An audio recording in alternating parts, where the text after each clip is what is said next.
Chapter 341. It's interesting to fight with a supernatural flying ability. Lying on the ground, Chu Hui looked up at Lu Cheng and repeated Lu Cheng's words blankly. For a moment, he even forgot that the coldness in his body had disappeared. He forgot to turn over and stand up, forgetting his usual demeanor. He fought with me for so long because he wanted to experience and enjoy the unique experience of fighting with a supernatural flying ability? Thump. Thump. Thump. Thump. Chu Hui's heart expanded and contracted, spurting out streams of hot blood to disperse the remaining coldness. However, he didn't feel warm at all. Instead, he felt like he had sunk into a 10,000-year-old ice cave, feeling the darkness, depression, and coldness around him. Is this the taste of despair? Is the gap between me and Lu Cheng so big? Even when facing him who hasn't recovered from his internal injuries, I can only be killed within seconds? His previous self-esteem had turned into sarcasm and slaps in the face. Hee hee, how could there be such a free lunch? Lu Cheng didn't say anything. He cupped his hands, turned around, and walked to the stone steps. To be honest, Chu Hui did have the combat strength of a professional 7th pin. If it were another weak professional 6th pin who hadn't recovered from their internal injuries, it would be more troublesome to deal with him. However, Lu Cheng's unique skills just happened to restrain him, so he could kill him within seconds. It was like fighting a fighter who had just entered the dance stage and didn't have supernatural abilities. For example, although Lu Cheng couldn't detect the operation of his supernatural ability with the ice mirror, Chu Hui didn't rush at him recklessly. He would still make a move to kick him, so there was a prelude. This made it easier for Lu Cheng to predict and respond in advance, so Lu Cheng's strange change of direction had little effect. Similarly, the long-range attack ability of the army formula within a certain range solved the problem of how to hit him. Moreover, Chu Hui didn't have a corresponding secret defense method, and his spirit wasn't strong enough to resist a little like a professional 7th pin fighter, so the result was self-evident. In other words, it would be more difficult for Lu Cheng to fight a normal professional 7th pin fighter in the dance stage than Chu Hui. Of course, the rules of the challenge tournament also limited the opponent's performance. If Chu Hui was allowed to use weapons, things would be completely different if he gave him a bow, a crossbow, or a hot weapon in the air. Watching Lu Cheng leave the arena and walk to the seats, the surrounding audience fell silent. The overwhelming boos had already dissipated, leaving only the lingering sound. Booing the other party at this time was more like booing oneself. Walking along the road back to the starting point, Lu Cheng saw Yan Jika walking up to him. She clenched her fist and shouted with a smile, "Cheng, you did a great job. You're really amazing." She was responding to the earlier, "You played great" and "You played great" jokes. Smiling tacitly, Lu Cheng's mood became more and more cheerful. After bumping fists with the girl, he high-fived Lin Ke, Li Mao, Kai Zhongming, and the others. Everyone was very happy. Hai Yuan was weaker than Sanjiang. If they could get past this hurdle, it would mean that the door to the nationals was right in front of them. I really want to celebrate, but reason tells me that I can't get carried away and look down on Hai Yuan, Sun Jian said with a smile. Good that you understand. Keep a low profile and accumulate good karma. Lin Hua glared at him. While everyone was talking and laughing, Geezer waved his hand and said, "Let's go back to the locker room first. Don't you feel embarrassed celebrating in front of so many sad classmates?" Of course. Kai Zhongming replied without hesitation. That being said, he still followed behind the rest of the team and entered the locker room in the oppressive atmosphere that pervaded the entire venue. Well, he felt embarrassed to celebrate, but he was more afraid of provoking the impulsive classmates and being trampled by thousands of people. In the stands, Yan Shaoling was like an abandoned quail. For a moment, she wanted to cry but had no tears. She wanted to celebrate but had to look around, trembling in fear under the gloomy faces of so many people. Alas! She sighed deliberately and lowered her head with Mu Jinyan, pretending to be sad. Don't hit me, we're on the same side. January 5th, 3:45 p.m. In the martial arts arena of Haiyuan Academy. Lu Cheng looked at the fierce battle in the arena. He leaned over to Yan Jika's ear and said in a low voice, "Your brother doesn't want me to fight today, does he?" Yan Jika rolled her eyes and said, "My brother left the whole Chu Hui to you in the last match. Isn't that enough?" It was Sun Jian's turn to be the vanguard in the match against Haiyuan Academy. However, he still didn't have a good time.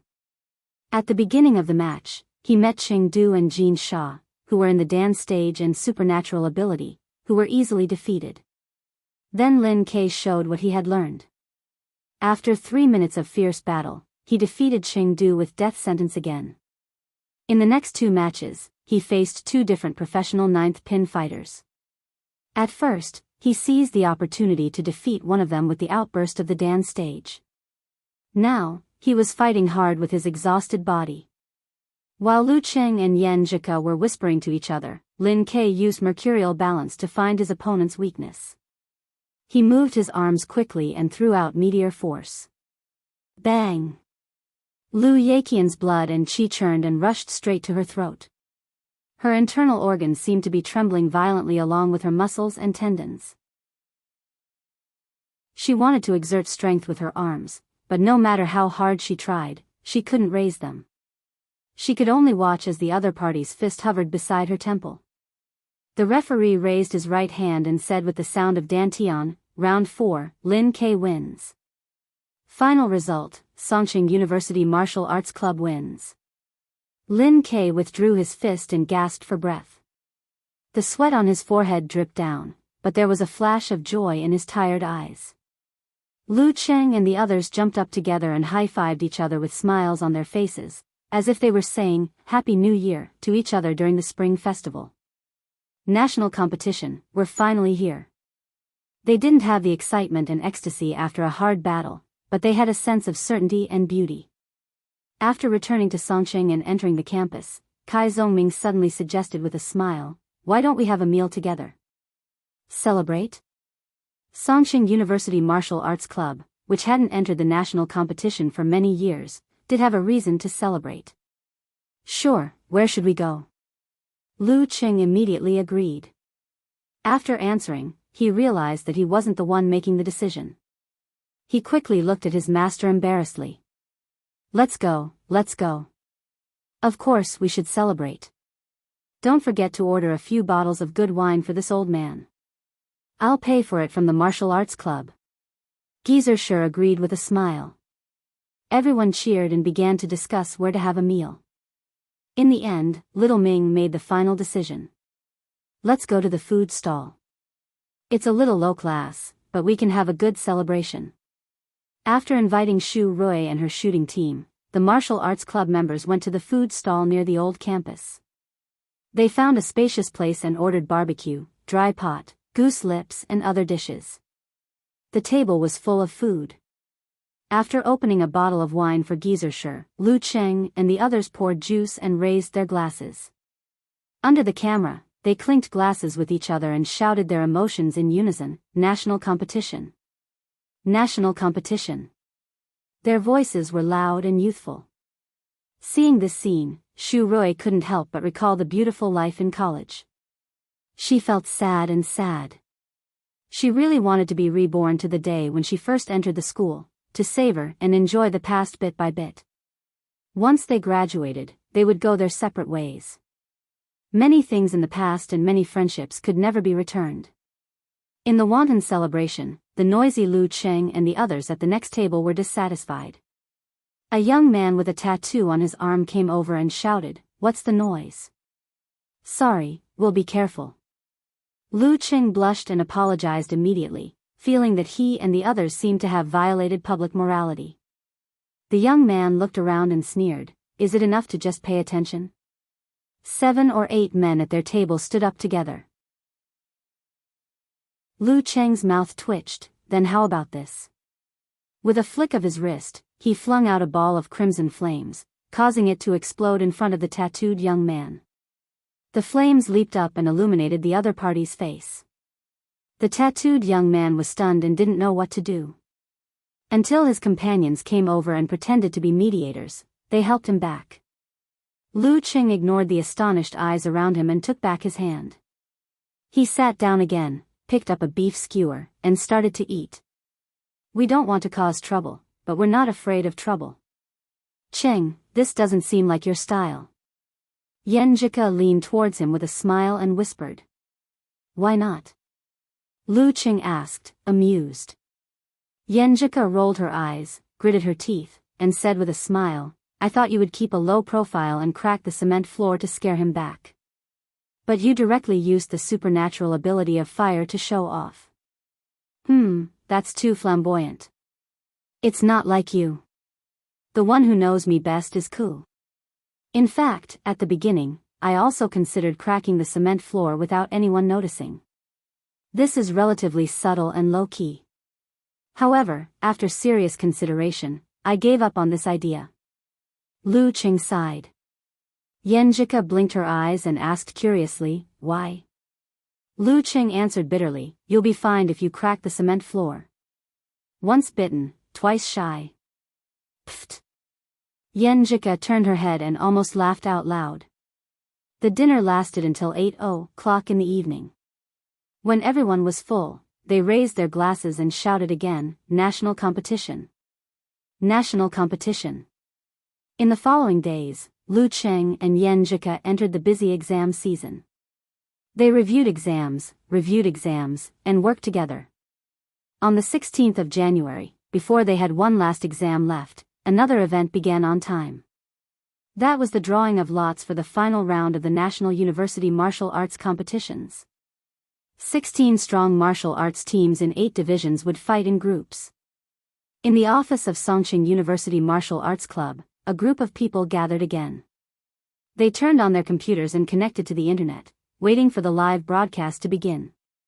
Shu Rui also came here, faithfully recording the most primitive reactions. In her opinion, Songqing University was only a little bit worse than Shanshan University, a little bit worse than the capital, and the same level as Huahai and Guangnan. They were strong enough to reach the top 4, but they didn't have any historical records and couldn't be seeded. The specific results to a large extent depended on the result of the drawing of lots. After all, there were also tough guys in the other teams. Chapter 342. In the unique broadcasting room, the hostess in an evening dress walked gracefully to the center of the room. She thanked the guests in front of her and invited Mr. Fang Jinjue, the president of the National University Martial Arts Federation, to come to the stage. The big screen behind her began to play highlights of the 16 qualified teams. Mr. Fang, you look more hale and hearty. Seeing Fang Jinjue come to her side, the hostess smiled and greeted him. Fang Jinjue, with white hair and a youthful face, was very good-looking. He smiled and said, Little Fan, I remember you said the same thing last year. Isn't that right? It means that you are getting more spirited and younger. In terms of eloquence, 10 Fang Jinjue were no match for the hostess, Fan Leki. She changed the topic and said with a smile, Mr. Fang, I think this year's national competition will be more exciting than before. How can you be so sure when the lots haven't been drawn yet? Fang Jinjue asked back. It's obvious. Zhen Huanqing from Guangnan and Chaoyang from Huahai will graduate in July. Are they willing to be suppressed by Peng Liyun and leave the University Martial Arts Circle in glory? They were the top professional 7th pin fighters in last year's national competition. This year, they are making a comeback and may be able to go further. Besides, with the growth of geniuses like Huahai, Piao Yuan, Guangnan, and Li Xiaoyuan, they are likely to win the championship. Fan Leki said with great familiarity. Piao Yuan from Huahai was 1 year older than Lu Cheng and Lin Quebec. What's the difference between this and the previous 2 years? Fang Jinjue asked knowingly, with deep wrinkles at the corners of his eyes.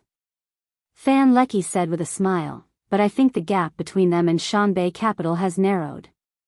And this year, it's not just them. The martial arts clubs of Hudong University and Guiyang University were able to advance to the next round as the first in their own division, suppressing the traditional first place. It's enough to show that they're extraordinary. They're all candidates who could create an upset and enter the top 4. In addition, don't look down on the second place team in the division. There are 2 dark horses this year. One is Mingdao University, which almost made Guangnan lose the game. The three He brothers have finally shown their brilliance, and there is still room for improvement in their tactical formation. In front of the computer screen, Lu Cheng and the others nodded slightly. They had all heard of Mingdao University, which had almost created a miracle. Mingdao University was not a strong martial arts school. In the past, it was almost the same as Songqing University, which was in decline. It was not until He Yifang, the eldest of the three He brothers, entered the school as a professional ninth pin martial artist. The following year, the twins He Erlong and He Santai also entered Mingdao University. Although they were only grade 1 at the start of the semester, they soon reached grade 9 in October. The development of the three brothers couldn't be compared to Lin K's, but they couldn't be underestimated either. He Fang had entered the dance stage in the second half of his second year and was now in his third year. He Santai had succeeded in force concentration before the district competition, leaving only He Erlong, who was still at the top of the professional ninth pin. It was true that they were not strong enough to cause trouble to Guangnan University. However, as a martial arts aristocratic family, He clan had inherited the heaven and earth mortal world sword formation. Since the beginning of their cultivation, the three brothers had been cultivating tacit understanding and practicing this formation. Therefore, they could barely display the beginner-level formation in front of the inhuman level. For them, 1 + 1 + 1 was definitely greater than 3, or even 4, or even 5. In the beginning, the three brothers, who were only at the professional ninth pin level, couldn't do anything to Jin Huanqing and were defeated by Guangnan's advantage in numbers. When He Fang and He Santai both entered the 8th pin dan stage and the formation's power multiplied, they stood out and almost defeated Guangnan. In short, no matter how strong their opponents were, the three brothers would definitely apply for the special competition system and fight side by side. This reminds me of a line. Listening to the hostess Fan Lecky's introduction, Kai Zongming said with a smile, "1-on-1, you fight us alone. Gang fight, the three of us gang up on you." In the midst of Talker's cold joke, Fang Jinjue looked at Fan Lecky and said, "Mingdao is indeed a dark horse, and there's a lot of room for imagination. There are still 2.5 months before the final round. He Erlong has the chance to enter the Dan stage. If he succeeds, the heaven and earth mortal world sword formation formed by three professional 8th pin fighters in the Dan stage is worth looking forward to. Mr. Fang, you also agree with me, don't you?" Fan Lecky deliberately said in a coquettish voice, "And the other dark horse is even more worth looking forward to. Songqing University Martial Arts Club is listed as the favorite to win the championship. Shanbei and the capital's popularity index is 10 streets ahead of the other teams. Well, Shanbei is even leading the capital by a large margin. Mr. Fang, what do you think of Songqing University Martial Arts Club?" Lu Qing showed the combat strength of a weak professional 6th pin, and Lin K is more than enough to be a top professional 8th pin fighter. Besides, with their speed of improvement, they'll probably go further in April, or more than one step. Fang Jinjue said with a smile, "I've been paying attention to Songqing University. I can responsibly say that they are definitely strong contenders for the top 4 in this national competition. As for the championship, it's not impossible. For example, Shanbei and the capital will encounter each other in the semifinals. Mr. Fang, you really think highly of them." Fan Lecky suddenly sighed and said, "It's a pity that Songqing University is not a seeded team, nor is it the first in the division. They can only be ranked in the 3rd tier, and will definitely encounter the strong teams in the first 2 tiers. If they are beaten black and blue before they can advance, it will be very dangerous for them in the quarterfinals." Lu Cheng, Yen Zhika, and the others were a little worried. However, the rules of the draw had already been announced, and they had more or less accepted the reality, so it didn't affect their mood. "Little Fan, don't say that. You can say it the other way around. Songqing University is in the 3rd tier, and they're not the only ones who have a headache. Whichever group draws them will be the group of death." Fang Jinjue joked. "You're right." Sun Jian laughed out loud. "Give a thumbs up to Mr. Fang." Kai Zongming said exaggeratedly. With his arms crossed in front of his chest, Lin Ke stood quietly in the corner with a suspicious smirk on his face. Lu Cheng and Yan Zhika looked at each other and saw the smiles on each other's faces. Since there was no way to change the rules, then let's just enjoy the rules. We, the newborn calves, are not afraid of tigers. It's the other teams that should be afraid of them. Fan Leki and Fang Jinjue talked about the key teams with the help of the dialogue, and then briefly introduced the rules of the draw at the end. There were 3 tiers in the draw. The first tier was the top 4 of the previous competition, and they would enter groups A, B, C, and D as the seeded teams. The second tier was the first in their division, and the third tier was the rest of the teams. Now, let's invite Mr. Fang to draw the first tier team for us. Fan Leki pointed at the box in front of her. The first one is the seeded team of Group A. Fang Jinjue put her hand into the box and took out a round ball. She showed it while reading aloud, Capital College. Group A, Capital College Martial Arts Club. Group B, Guangnan University Martial Arts Club. Group C, Shanbei University Martial Arts Club. Group D, Huahai University Martial Arts Club. After drawing the first-tier team, Fang Jinjue cupped her hands and left the stage. Fan Leki invited another guest to draw the second-tier team. Group A, Guiyang University Martial Arts Club. Group B, Jinfeng University Martial Arts Club. Group C, Zhuge University Martial Arts Club. Group D, Hedong University Martial Arts Club. After the second tier, there would be 8 teams in the third tier. 2 rounds would be drawn according to the order of groups A, B, C, and D. At this moment, Li Mao and the others, who had been leisurely watching the show, subconsciously changed their sitting posture and slowed down their breathing. The guest stepped on the stage, exchanged a few words with Fan Leki, and put his hand into the box. Group A, Heshi University Martial Arts Club. Group B, Mosheng University Martial Arts Club. Group C, Huatian University Martial Arts Club. Group D. The guest paused and suddenly became louder. Songqing University Martial Arts Club. Wow, the group of death is here. Fan Leki exclaimed. With Huahai and Hedong. Lu Cheng was neither surprised nor disappointed. For this reason, it didn't matter which group they drew. Although Hedong might be a little stronger than Zhuge University, it was limited. Not bad. We didn't draw Shanbei again. Li Mao exhaled, and the others echoed. The guest reached out his hand again for the second round of drawing. Group A, Hanbei University Martial Arts Club. Group B, Iron Capital University Martial Arts Club. Group C, Shanghai University. At this point, the final result was self-evident. Fan Leki opened her eyes wide and muttered to herself, "Super group of death." The guest dutifully took out the last ball and showed it to the camera. Group D, Mingdao University Martial Arts Club. In Huahai University Martial Arts Club, after hearing the result, the tall and indifferent Xing Jingjing instinctively looked at the club president not far away. And Chaoyang had long, artistic hair. He was quite good-looking and had a bit of scholarly aura. His appearance was quite outstanding, but his eyes were always sleepy and slightly squinted, as if he was dozing off. Songqing University. He only repeated the name in a low voice. Beside him, Piao Yuan, who looked like a monk with a shaved head, grinned. Songqing University, Hedong, Mingdao. TSK, I'm really looking forward to it. His facial features were ferocious, and he unconsciously changed the order of the draw. Inside Hedong University, the atmosphere was quite tense.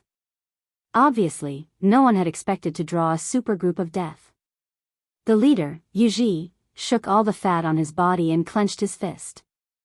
Songqing University, he looked like a sumo wrestler. His fat was piled up but not soft. It looked very greasy and bouncy.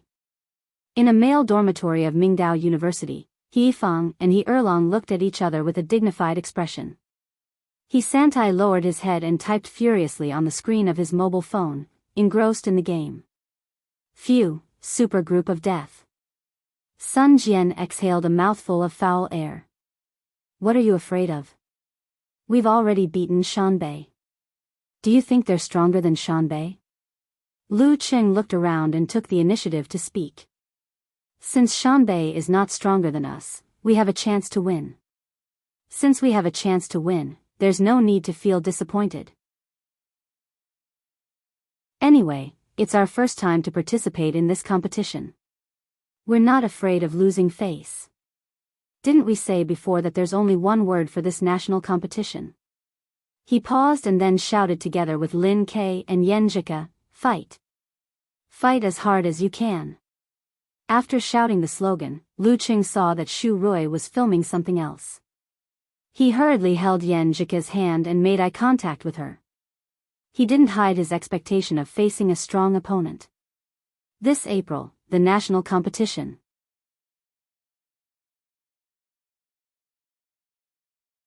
Chapter 343. The cold star was hanging high in the sky, and the wind on the lake was chilly. Lu Qing pulled Yen Jika's left hand and put it into his warm pocket. Thinking about going to the capital in April and the national competition, I feel a little excited. After watching the lot drawing ceremony, he couldn't calm down and urged his little fairy, who was in a similar state to him, to take a walk by the lake.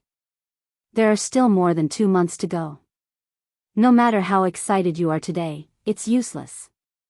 Yen Jika pursed her lips and teased him. I know. But some reactions can't be controlled. Lu Qing took a deep breath of the fresh, moist air and replied with a big smile, after this wave of excitement, I'll relax and practice martial arts during the winter break. I'll strive to make greater progress before the national competition.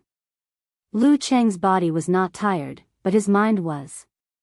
He urgently needed a break to relax his mental tension so that he could set off again. You're worth teaching. Yen Jika pretended to be an old man. She looked up at him and said, I'll go to Jiangnan on the 3rd day of the first lunar month. I'll stay at my grandfather's house for a few days and see if I can help you get information about the 9 words formula, if it's not a secret of the sect. I didn't mention it, but Ku still remembered it. Lu Qing narrowed his eyes and couldn't stop smiling. He felt so warm in his heart, as if he had drunk a bowl of hot soup in a world of ice and snow. He laughed and said, it doesn't matter if it's a secret of the sect. When I become the son-in-law of Shushan Study, I'll be half a family member. Then I'll be able to get access to things that don't involve the unique skills of the fighting sect. You're dreaming. Yen Jika rolled her eyes and glanced at her boyfriend. He didn't know if she was saying that he was dreaming of becoming the son-in-law of Shushan Study or that he could get access to the secrets of the sect other than the unique skills of the fighting sect. As a person, you have to think about the future. Only then can you live a meaningful life, Lu Qing said happily. Holding the girl's hand, they slowly walked forward. Beside them was the calm and sorrowful surface of the lake. He paused for a moment and then let his thoughts run wild. When the time comes, I'll have to make a trip to Moshang to wish my master and senior sister a happy new year. I'll also burn incense for all the patriarchs. I'll take the opportunity to learn a few more unique skills of the ice sect. If I'm lucky, I might even gain something else. For example, Senior Queen of Thought and the others' insights on the cultivation of the army formula, the forwarding formula, and the swordsman formula, as well as the latest research results on cultivation. Yo, now you know how to go to the ice god sect to pay a New Year's visit? Yen Jika joked with a smile. Of course, it's all thanks to your good teaching, Coach Yen. Lu Qing praised sincerely. Now that he had formally become Lu Cheng's disciple, he couldn't just make a phone call to say hello like last year. Cuckoo had repeatedly reminded him about this. It's good that you understand. How are you going to thank me? Humph, you will definitely say that there is no need for thanks between us. Yen Jika's eyebrows relaxed and her eyes lit up. How about a kiss or a massage? Lu Qing suggested a way to express his gratitude. Yen Jika glared at him, feeling both annoyed and amused.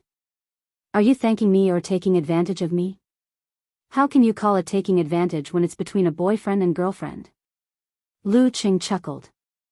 Before Yen Jika could blush, he suddenly remembered something and hurriedly asked, Ku, didn't you say that the last exam was originally on the 19th, but it was moved forward to tomorrow? Yeah, what's wrong? Yen Jika blinked and looked at her boyfriend blankly. Have you told Empress Dowager about this? Lu Qing asked. Not yet. Yenjika vaguely sensed her boyfriend's intention. She looked at him suspiciously and asked, "Why do you ask this? My exam is finished tomorrow. Why don't we go to Gaofeng for a couple of days and go back on the 20th? I didn't have the chance to accompany you during the youth tournament." Lu Qing suggested excitedly. After the youth tournament, he had planned to date his little fairy girl in Gaofeng for a couple of days. However, he was summoned to Moshang by Geezershire. Yenjika looked up and replied in a light tone, "Yes, I am." Okay. During the New Year's Day holiday, she and Qing didn't go out for a date because of the exam. Seeing Yenjika agree without hesitation, Lu Qing was very excited. He hurriedly said, "Let's sit over there. I'll change the tickets and book a hotel. You can ask Gu Shuang if she has any good recommendations for Gaofeng." Okay. Yenjika took out a tissue and handed it to her boyfriend. After cleaning up, they sat down next to each other and started to work. Suddenly, Yenjika hesitated and said, "Qing, Shuang said that her house is empty and she invited us to stay there. She was used to calling her best friends by their nickname in front of Lu Qing. That's not good. I feel uncomfortable." Lu Qing subconsciously found a reason to object. Yenjika tapped on the screen and keyboard a few times. She turned her head and looked at her boyfriend with a faint smile. She puffed up her cheeks and snorted. "Qing, you've changed. You weren't like this before. What's changed?" Lu Qing was confused, his face full of confusion. "You wouldn't answer like this before. You would say, 'Do you want to go? If you want to go, then let's stay at Gu Shuang's house.'" Yenjika smiled and raised her chin. Her long white down jacket made her look very pretty.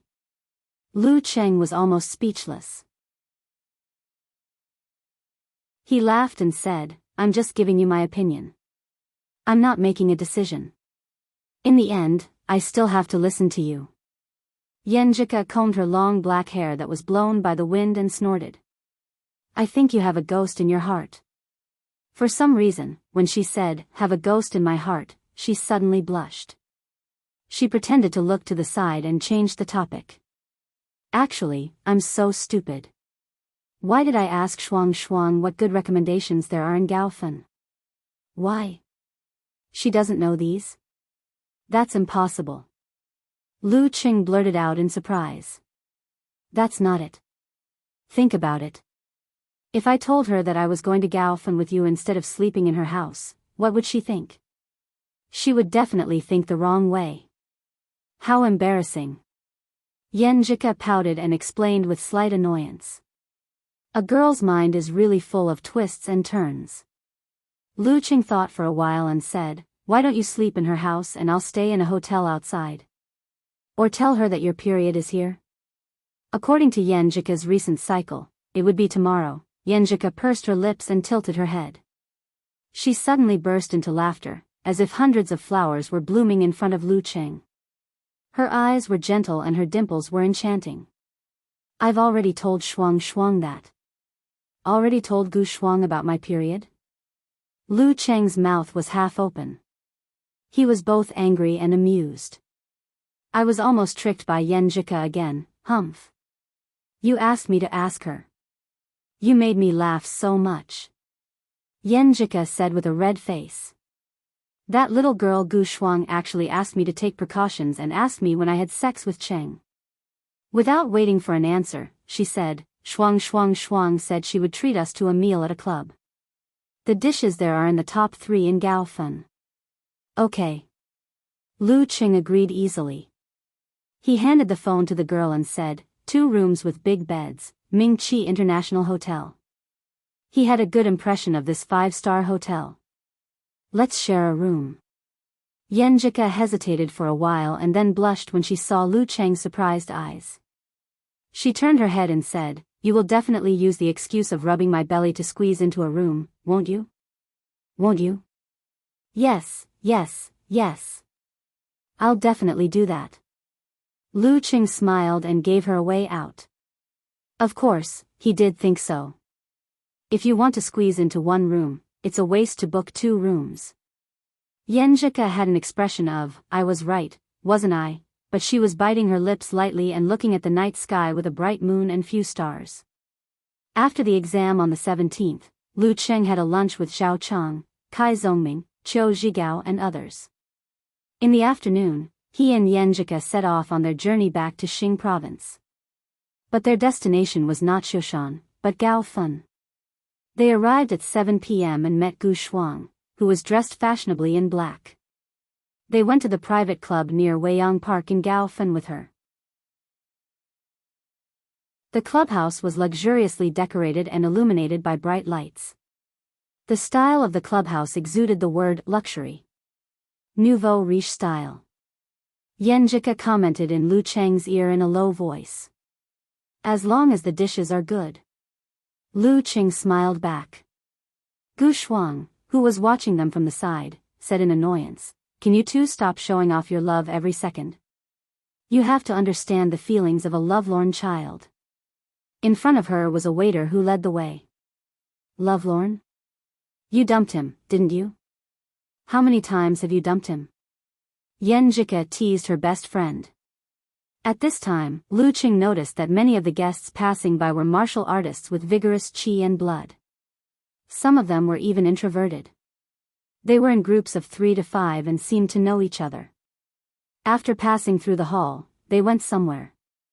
So many people today? Gu Shuang also noticed something was wrong. This was a private club. The waiter smiled sweetly and said, Miss Gu, this is a gathering of the martial arts circle in Gaofen. As you know, our boss is very close to the martial arts circle. A gathering of the martial arts circle in Gaofen? Gu Shuang glanced at Lu Cheng subconsciously. Her best friend's boyfriend was the champion of the youth tournament. It's almost the new year. Every circle will have a gathering. The waiter kept his mouth shut and didn't say more. It's almost the new year? There's still half a month to go. Gu Shuang shook her head in confusion. At this moment, they heard a loud chatter.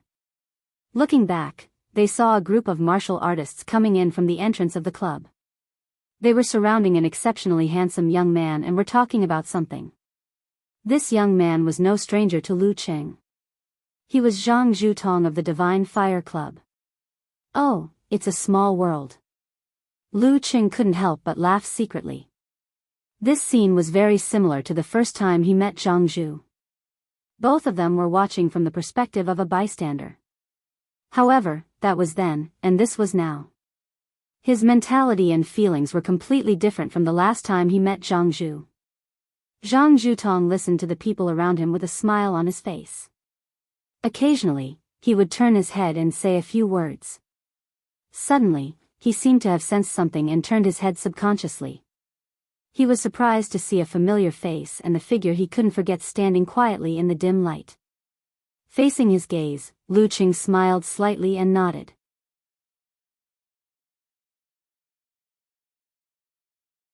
Chapter 344.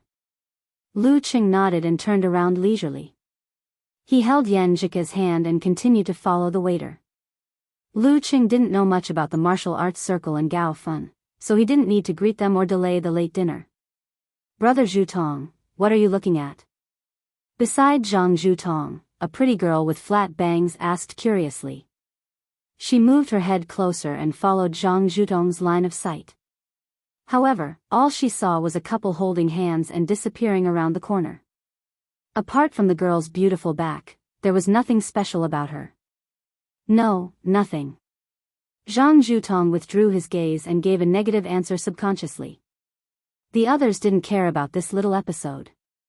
They still surrounded him, chatting and performing. Zhang Zhutong walked a few steps and couldn't help but look back, even though he knew the girl had already left. He's back. It's winter vacation now. But why didn't he come back to Shushan? What is he going to do in Gaofen? Is he just passing by, or is he trying to get involved? Under the warm light, the waiter set the table and filled the cups with tea. He pushed the door open and waited for the dishes to be served. Who are you kidding? How can there be a year-end party this early? Gu Shuang complained. She picked up her phone and dialed a number. You and Zhang Zhutong are quite fated. Yan Jika took the opportunity to tease her boyfriend. Lu Qing deliberately sighed and said, "It's a small world." The two started to chat. After a few minutes, Gu Shuang ended the call. She raised her eyebrows and gossiped with great interest. I knew it's a year-end party for the martial arts circle in Gaofen. What kind of party is it? Yan Jika asked cooperatively. Gu Shuang laughed. Gaofen is a sister city with the famous European city Brutale, right? The mayor of Brutale is here with people from all walks of life for a business visit, including the martial arts delegation. Accordingly, we have to organize some martial artists to receive them. The Divine Fire Club has a good relationship with the management, so they're in charge of this. What do you mean by our Gaofen city? Shuang, you've just moved to Gaofen a few years ago. Have you forgotten that you're from Shushan? Yan Jika laughed and teased her best friend before getting back to the topic. They're gathering people in the circle for this? Yes, this is a good thing. Maybe we can get some cooperation opportunities. Gu Shuang explained casually. She then urged excitedly. Why don't you ask your Cheng to join in the fun? He can show off in front of the foreigners. It's so. What? I'm not from Gaofen. Lu Qing couldn't help but laugh. He rejected Gu Shuang's suggestion without hesitation. Yan Jika pursed her lips and chuckled. I've heard that Brutale is one of the origins of martial arts in Europe. There are many powerful masters everywhere. I'm sure there are many good fighters among the young people there. Don't you want to see the fighting skills of a foreign country? Kind of. But we'll have plenty of chances in the future. There's no need to join in this boring fun. Lu Qing explained his thoughts. The mainstream martial arts system in Europe and America was essentially the same as in China, but the details were different. Both systems focused on body refining and will controlling the mind. However, they didn't have force concentration or body refining Big Dan. Instead, they took a different path. When they reached the physical invulnerability stage, they trained the root pulp internally and connected with heaven and earth. What do you mean by, we'll have plenty of chances in the future? Yan Jika tilted her head and asked in confusion. Lu Qing grinned. When you study abroad, I'll definitely go there from time to time. Maybe I'll even stay for a while. There'll be plenty of chances to see foreign martial arts. You're thinking so far ahead? Yan Jika's eyes lit up. Stop. Can you two stop showing off your love? Gu Shuang, who was ignored, raised her hand and said, Can't we have a nice chat? No. Lu Qing and Yan Jika looked at each other and answered in unison. In a hall, Zhang Zhutong was thinking about the startled glance and Lu Cheng's sudden appearance in Gaofen's place. He was absent-minded for a moment until someone waved a hand in front of his eyes and pulled him back to reality. Brother Zhutong, what's wrong? Are you worried about tomorrow? A pretty girl with flat bangs asked with concern. Hearing this question, the other martial artists in the gathering all looked over. Not really worried. I'm more looking forward to it, Zhang Zhutong answered with a smile. This kind of martial arts exchange was different from the normal challenge tournament. They had to consider the issue of face. What the higher-ups meant was that it would not be good to lose too much, but it would not be good to win too much either. The selected martial artists had to be representative and hierarchical to ensure that they only had a slight advantage over the opponent. Yeah, I've only seen foreign martial arts competitions on the internet. I haven't really seen one yet, a martial artist beside them chimed in. Amidst the echoes, the pretty girl with flat bangs reminded him with concern, we don't have to worry about the inhuman mighty ones since the seniors will deal with them. But I heard that there's a talented young man named Oblak in the group.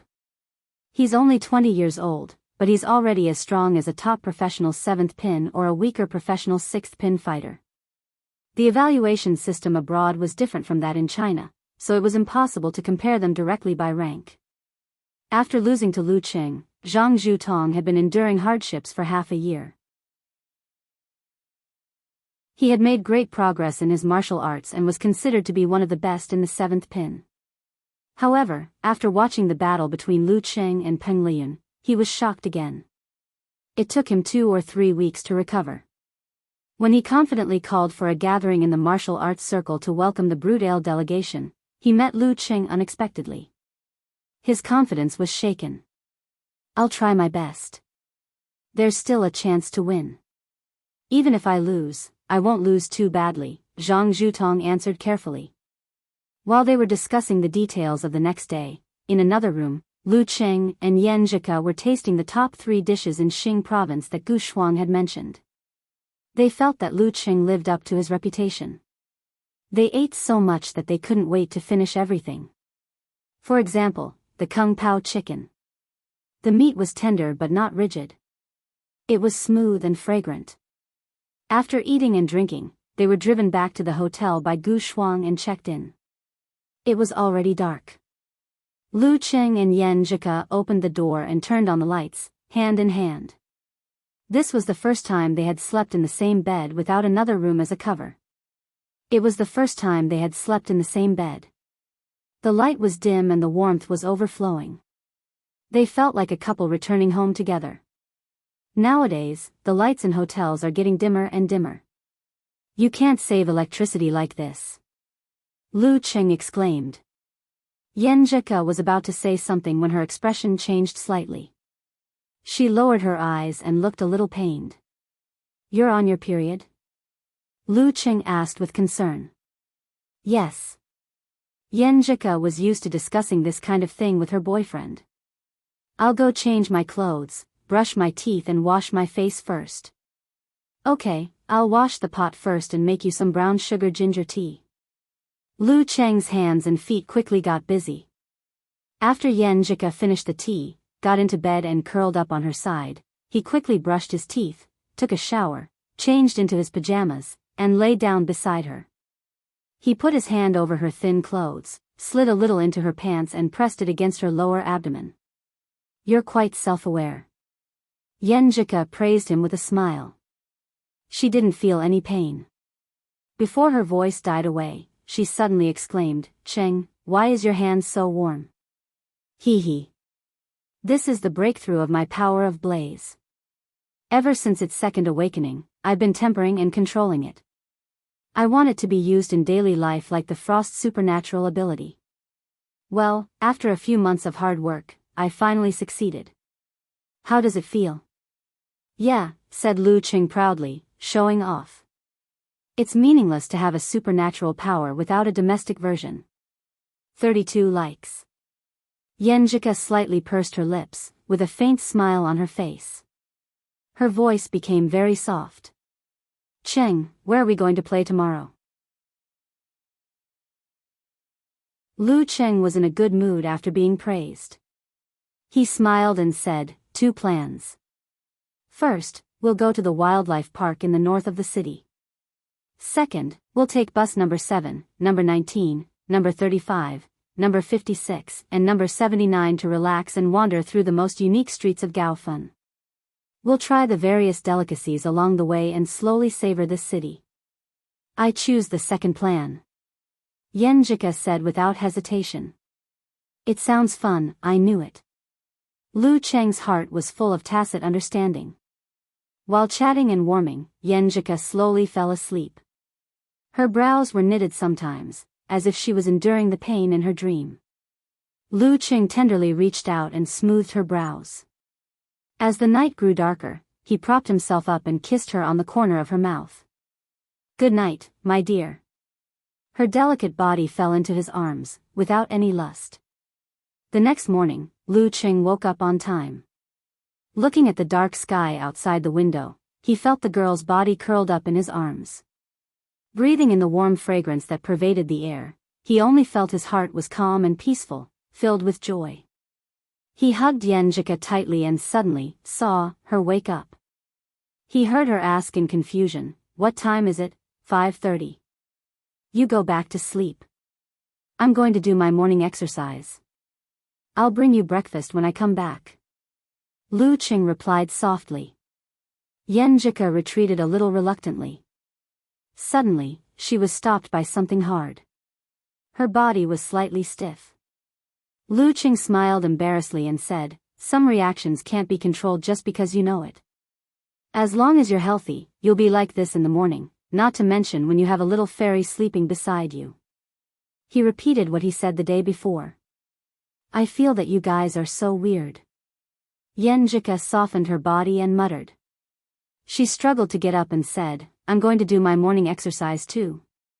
It doesn't hurt as much."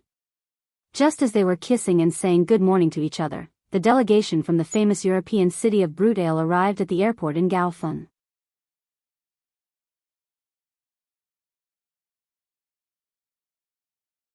Chapter 345. After the morning exercise, Lu Cheng and Yenjika went back to the hotel. They planned to have breakfast on the bus ride to Gaofeng. After taking a shower and tidying himself up, Lu Cheng waited for a while and saw Yenjika coming out of the bathroom. She had just changed her hairstyle. Her sideways bangs hung down, which made her eyes and eyebrows more beautiful. Her temperament was purer, gentler, and radiant. A long white down jacket, black leggings, fluffy snow boots, a light pink knitted hat, and delicate silver earrings entered Lu Cheng's eyes one by one, making him feel youthful and quick-witted. Even though he had long been accustomed to his girlfriend's appearance, he couldn't help but take a look at her again and again. "Do I look good?" Yenjika lowered her eyebrows and asked with a little pride. "Did you put on makeup?" Lu Cheng stared at the girl's pink and glossy lips. As a straight man, the most common way to tell if a girl had put on makeup was to look at her lipstick. If it was thick, it meant heavy makeup. If it was light, it meant light makeup. If he couldn't tell, it meant no makeup. Of course, with Kochian's teaching and daily influence, his knowledge had increased day by day. He was no longer so superficial. "I did. Today is our big date. How can I not take it seriously?" Yenjika raised her chin slightly and looked at him with radiance. Hearing this, Lu Cheng laughed out loud. He really wanted to grab his little fairy just like that and give her a good bite. Yenjika seemed to have sensed something from his eyes. She hurriedly took a step back and waved her hand weakly. "Makeup is troublesome, don't mess around." Yes. Lu Cheng put away his thoughts and said, "I just feel that your face is too thin." "Humph, I'm fat." Yenjika puffed up her cheeks. "Look, I'm fat face cool. Hold it in." "I can't hold it in. I can't hold it in." Lu Cheng suddenly took a step forward, pulled the girl over and kissed her. "You." Yenjika's protest stopped abruptly and was blocked back in her mouth. She clenched her fist and hit Lu Cheng a few times. But as they kissed, she slowly closed her eyes and hugged her boyfriend back. She forgot about the makeup. They hooked their lips and kissed lightly. Their breathing gradually became irregular. "Are you still not going out?" As the atmosphere became more and more intense, Yenjika tilted her head back, glanced at Lu Cheng with tears in her eyes, and broke free from his embrace. "Actually, it's not bad to laze around in the room all day." Lu Cheng looked at the girl's moist lips and smiled. "Pervert." Yenjika cursed, feeling both annoyed and amused. She trotted into the bathroom and quickly touched up her makeup. Then she stood by the door and waved, let's go. "All right." Lu Cheng walked over and held the girl's hand. They walked out of the room and the hotel. They strolled to the nearest bus stop and waited for bus number 7 to arrive. Since it was the weekend, there weren't many commuters. Even though there were quite a few old people, the bus wasn't crowded. Lu Cheng put in a coin and held his little fairy's hand. They found a seat at the back of the bus and sat down. The bus swayed in Gaofeng as it traveled through the city. The scenery on both sides of the bus gradually changed from the original high-rise buildings to the past. Buildings built in the last century appeared in front of Lu Cheng and Yenjika's eyes. These were all factory areas of enterprises in the past. Later, when the factories moved out, they used the vacated land to build a residential area for employees. Lu Cheng had done his homework. He pointed at the scenery outside the window and said to the girl, "There is a university and a high school nearby. It's quite lively around here. Let's go eat a private home cuisine." Private home cuisine? Yenjika asked in surprise. Private home cuisine for breakfast? When it came to dates, she wasn't the type to simply enjoy them. After the first few times, when Lu Cheng was making plans, she would help to look over and give her own opinions. She was very involved. However, last night, her stomach really hurt so badly that she didn't have the energy to discuss. "My private home cuisine is in quotation marks. You'll know when we get there," Lu Cheng said with a smile. The number 7 bus stopped at the bus stop. He hurriedly pulled Ku up and said, "We're here. It's time to get off." Yenjika was full of curiosity and expectation. She followed Lu Cheng like a little deer with innocent eyes. They got off the bus with light steps, crossed the crosswalk, and entered an old residential area. In the residential area, Lu Cheng led her around and around, asking passers-by where building number 4 was from time to time. After passing row after row of buildings, they finally found their well-hidden destination. There was no elevator here. They walked along the corridor and came to the second floor.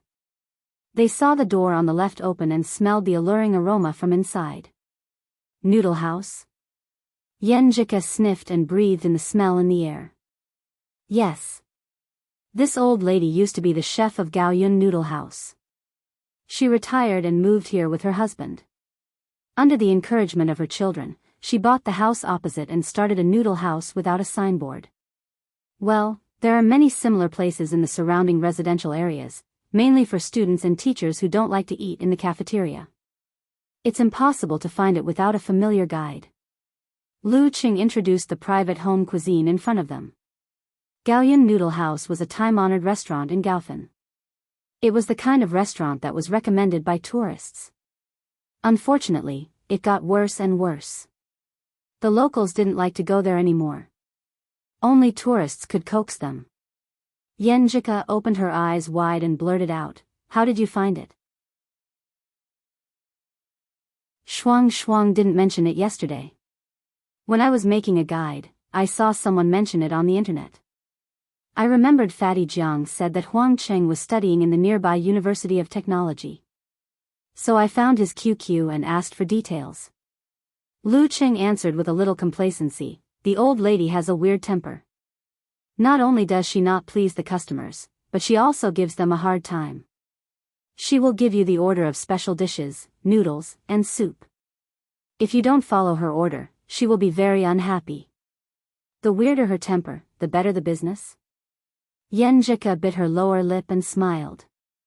Yes. People are so cheap. Maybe they think that the more temperamental a person is, the more capable he is. Lu Cheng said self-deprecatingly. He pulled Yenjika into the house. There were only a few tables in the 2 bedrooms and the living room. The old lady was sitting in a chair, watching TV and ignoring the door. Their hair was already gray, but they were still hale and hearty.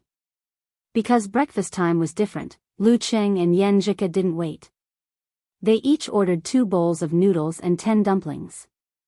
The old lady didn't say anything. She went into the kitchen and fiddled for a while. Then she brought the food over and said sternly, "First, eat the beef noodles, then the boiled vegetables, then the dumplings, and finally the san xian noodles. Drink the soup.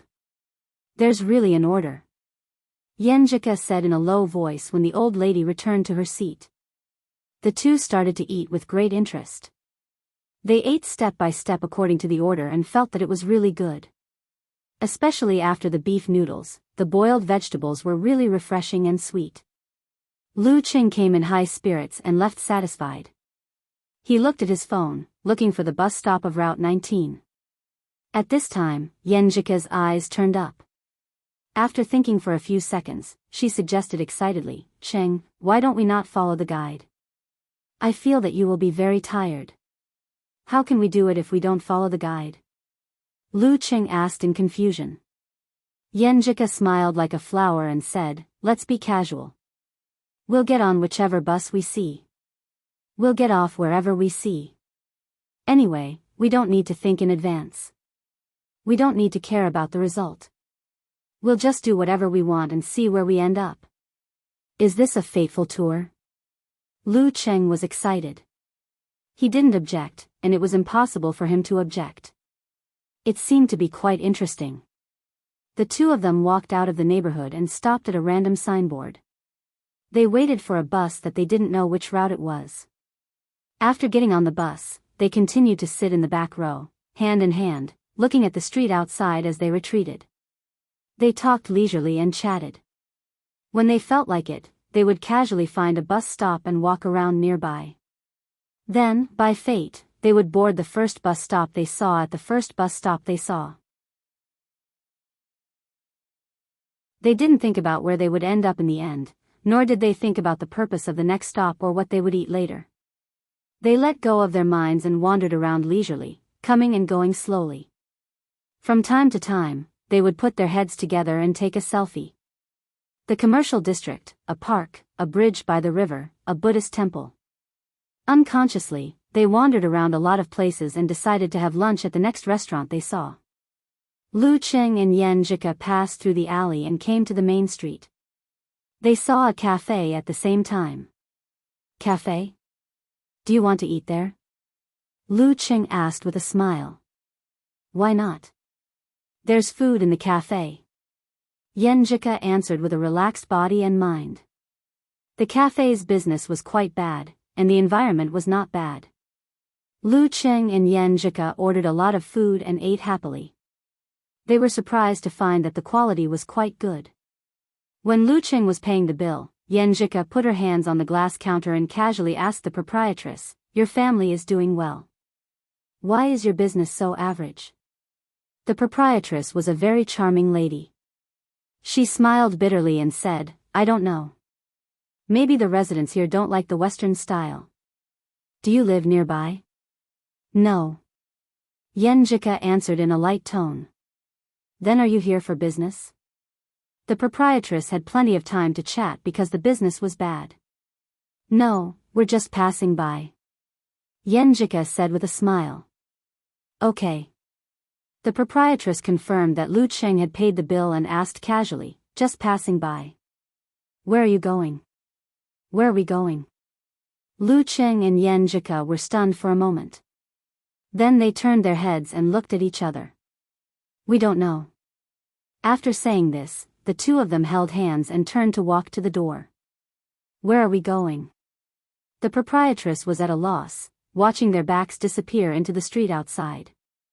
Lu Cheng and Yan Jika got on and off the bus casually without thinking about the past or the future. They enjoyed the purest, most carefree and most leisurely present moment. In the vast sea of people, they only felt that they had each other. Wherever they went, there was beauty and certainty. The clouds were leisurely, and the bus was swaying. Lu Cheng and Yan Jika were sometimes quiet and sometimes excited, walking freely in Gao Fun. When the lights were turned on, they held back their laughter and got on the bus again. They didn't know where they were going. The reason why they held back their laughter was that the restaurant they chose was very bad, which left a deep impression on them. However, even if it was a failure, it was still a happy thing to eat together. "Where are we now?" Lu Cheng looked at the darkened scenery outside the window and asked. "How would I know?" Yan Jika answered with a smile. Suddenly, her eyes lit up as she saw a familiar building in the distance. The Beetle Stadium. Gaofen Martial Arts Stadium. "Ah, after a long day, we're finally here. What a coincidence!" Lu Cheng exclaimed in surprise. "The lights are on inside, so there's probably a competition. Here, he won the first championship in his life." "Yes, yes." Yan Jika nodded happily. She pulled Lu Cheng to the back door of the bus and waited for the next stop. "Let's go. I'll treat you to the competition," she said cheerfully with a raised voice. In the Gaofen Martial Arts Stadium, the lights were bright and the atmosphere was heavy. Zhang Zhutong looked solemnly at the arrogant Oblak in the arena. His blonde hair fluttered in the wind as he walked up the stone steps.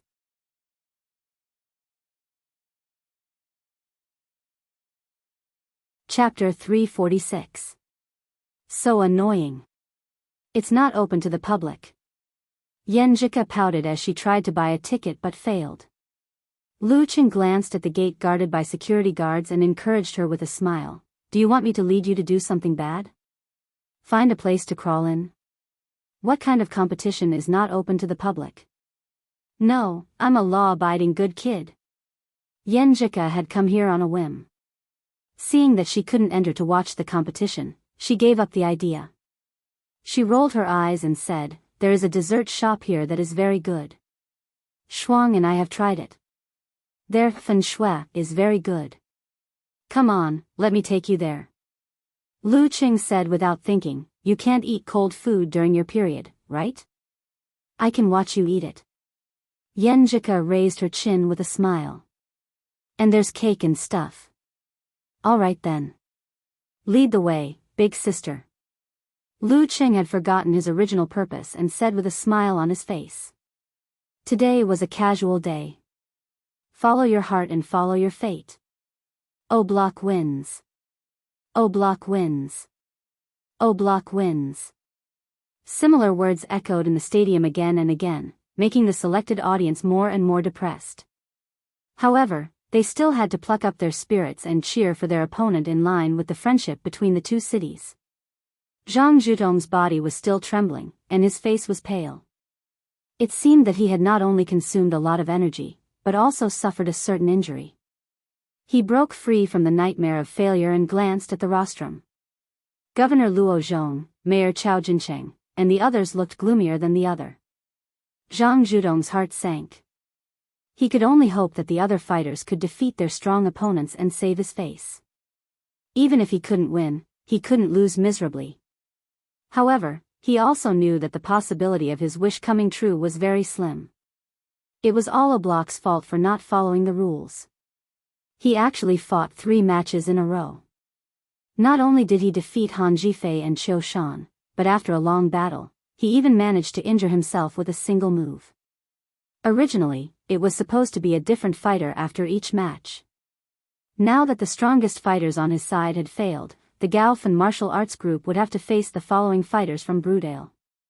Zhang Zhutong gave up the starting position and prepared to fight against the third young fighter from Brutal's delegation. He wanted to win and keep the situation under control.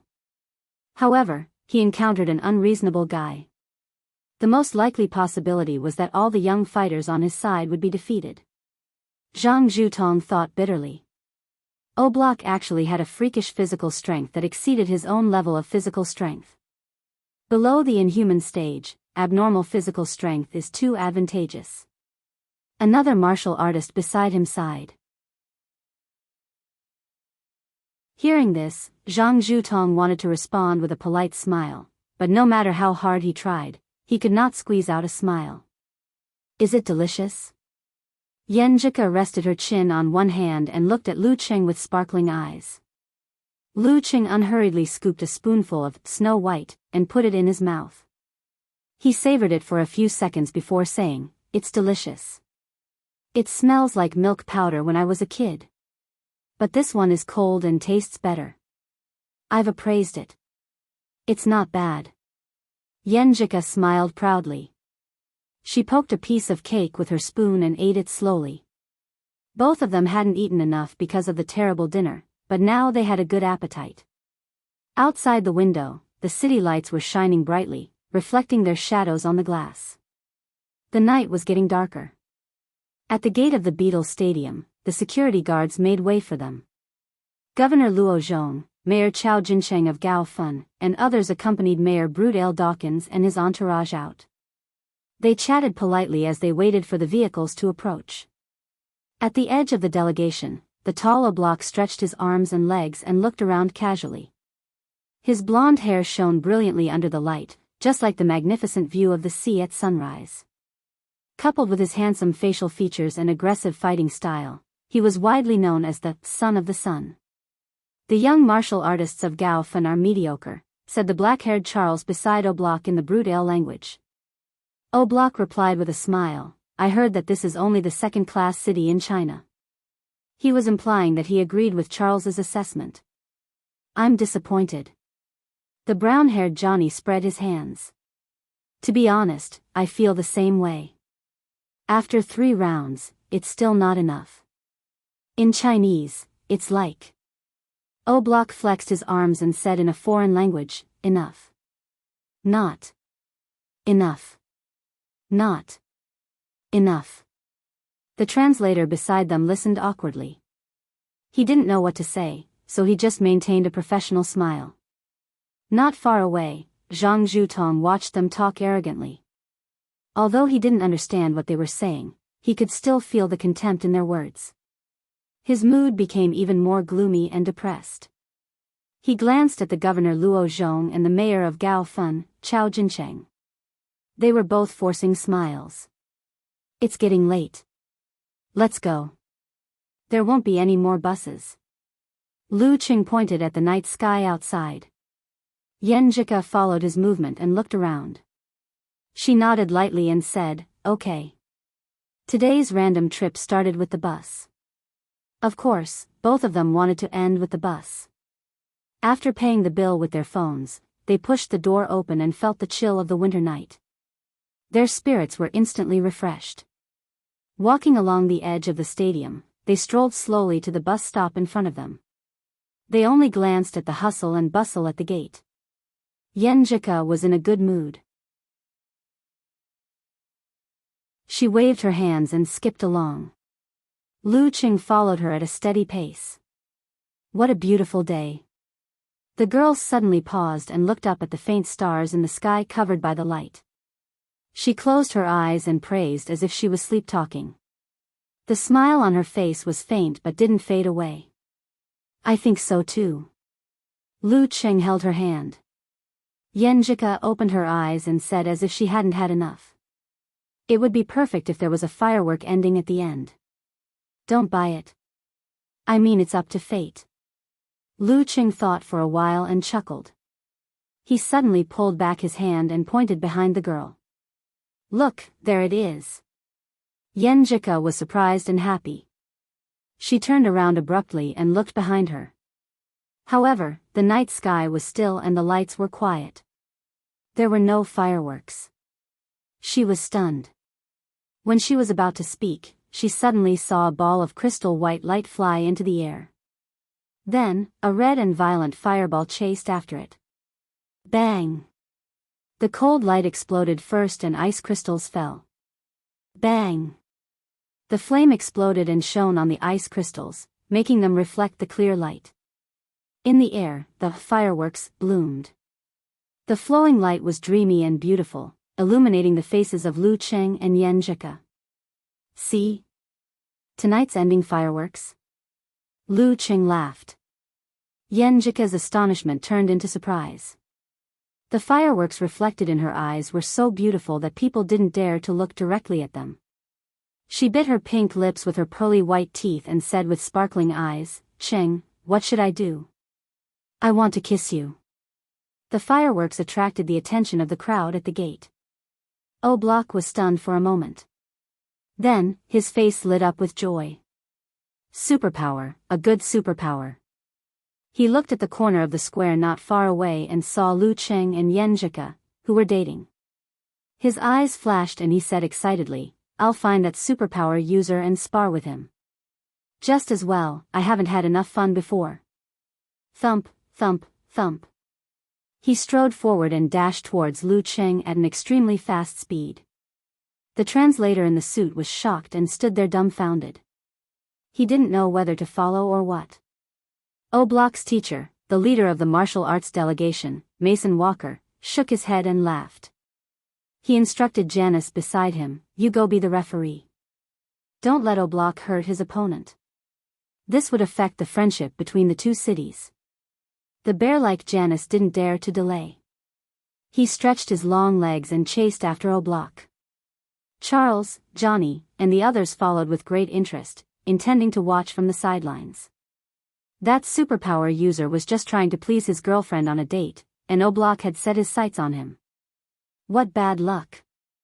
Zhang Zhutong, who had noticed their movements, looked blankly in the direction of the fireworks. His pupils suddenly shrank. Him. Lu Qing, who was waiting for his little fairy to initiate a kiss, felt the ground shake.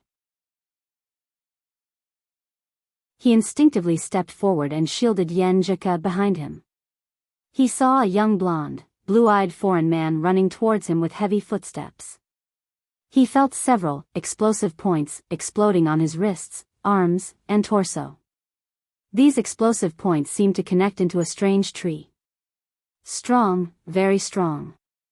Lu Qing squinted his eyes and got into a stance. In his mind, he visualized a frozen river, a snowy plain, and a huge red sun hanging high in the sky. Tisk, spar, spar. Oblak shouted in choppy Chinese. Spar? Lu Qing took a deep breath and let the huge red sun fall from the sky and crash into the ice. Against a strong opponent, he had to give it his all. At that moment, Oblak's body suddenly expanded. He swung his fist in a condescending manner. Boom! The huge sun and the frozen river disappeared at the same time. Both fire and ice were extinguished by Lu Qing's fist. A mutated version of severe warning. Bam!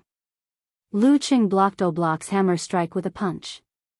At the point of contact, something seemed to collapse into a point, turning into a vortex.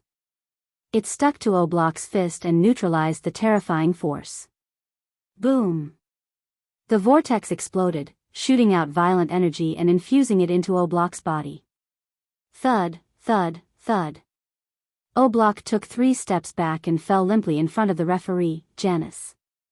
His eyes were wide open, but his body couldn't move for a moment. Thump. The sound of his strong body falling to the ground echoed in the surroundings. Charles and the others were stunned. Mason and Walker were stunned. Dawkins, Chao Jincheng, and the others were attracted to this scene as well. With one punch, Oblak, who had just dominated the martial arts arena, was knocked down. And he couldn't even stand up. He had just found a passerby superpower user to spar with. What's going on? Yen Jika poked her pretty oval face out and asked blankly. I don't know either. He said it was a spar. Lu Qing was equally confused. Seeing that the group of foreigners didn't make a move, he didn't want to bother with them. He held the girl's hand and continued walking to the bus stop. A spar? Why would he suddenly want to spar with you? Yen Jika asked, puzzled. What's the point of a spar with a guy who can be knocked down with one punch? Lu Qing answered seriously, he's actually quite strong. It's just that his body is almost at its limit. Why would he want to spar with you when his body is almost at its limit? I don't get it either. I don't either. I can't understand what's going on in this foreigner's mind. Yeah, maybe this is the generation gap caused by the difference in culture and education. The two walked further and further away until they were out of sight. Seeing that the dating couple was about to reach the bus stop, the translator was in a dilemma. He didn't know whether to tell the Broodale delegation about their discussion. What are they talking about? Dawkins, the mayor of Broodale, glanced at Oblak who was being helped up and asked. The translator hesitated and answered, they said that Mr. Oblak is very strong, but he's too tired. That's why he's like this. Too tired? That's why he's like this? Dawkins, Mason, Walker, and the rest were silent for a while. When they looked up, they saw a bus coming and stopping in front of the bus stop. They saw the spectators from before rush into the bus. They saw Lu Qing with one hand in his pocket, pulling Yen Jika onto the bus. They saw him squeezing into a space, one hand holding the bracelet and the other protecting the girl. The bus started moving away, leaving a group of quiet people behind.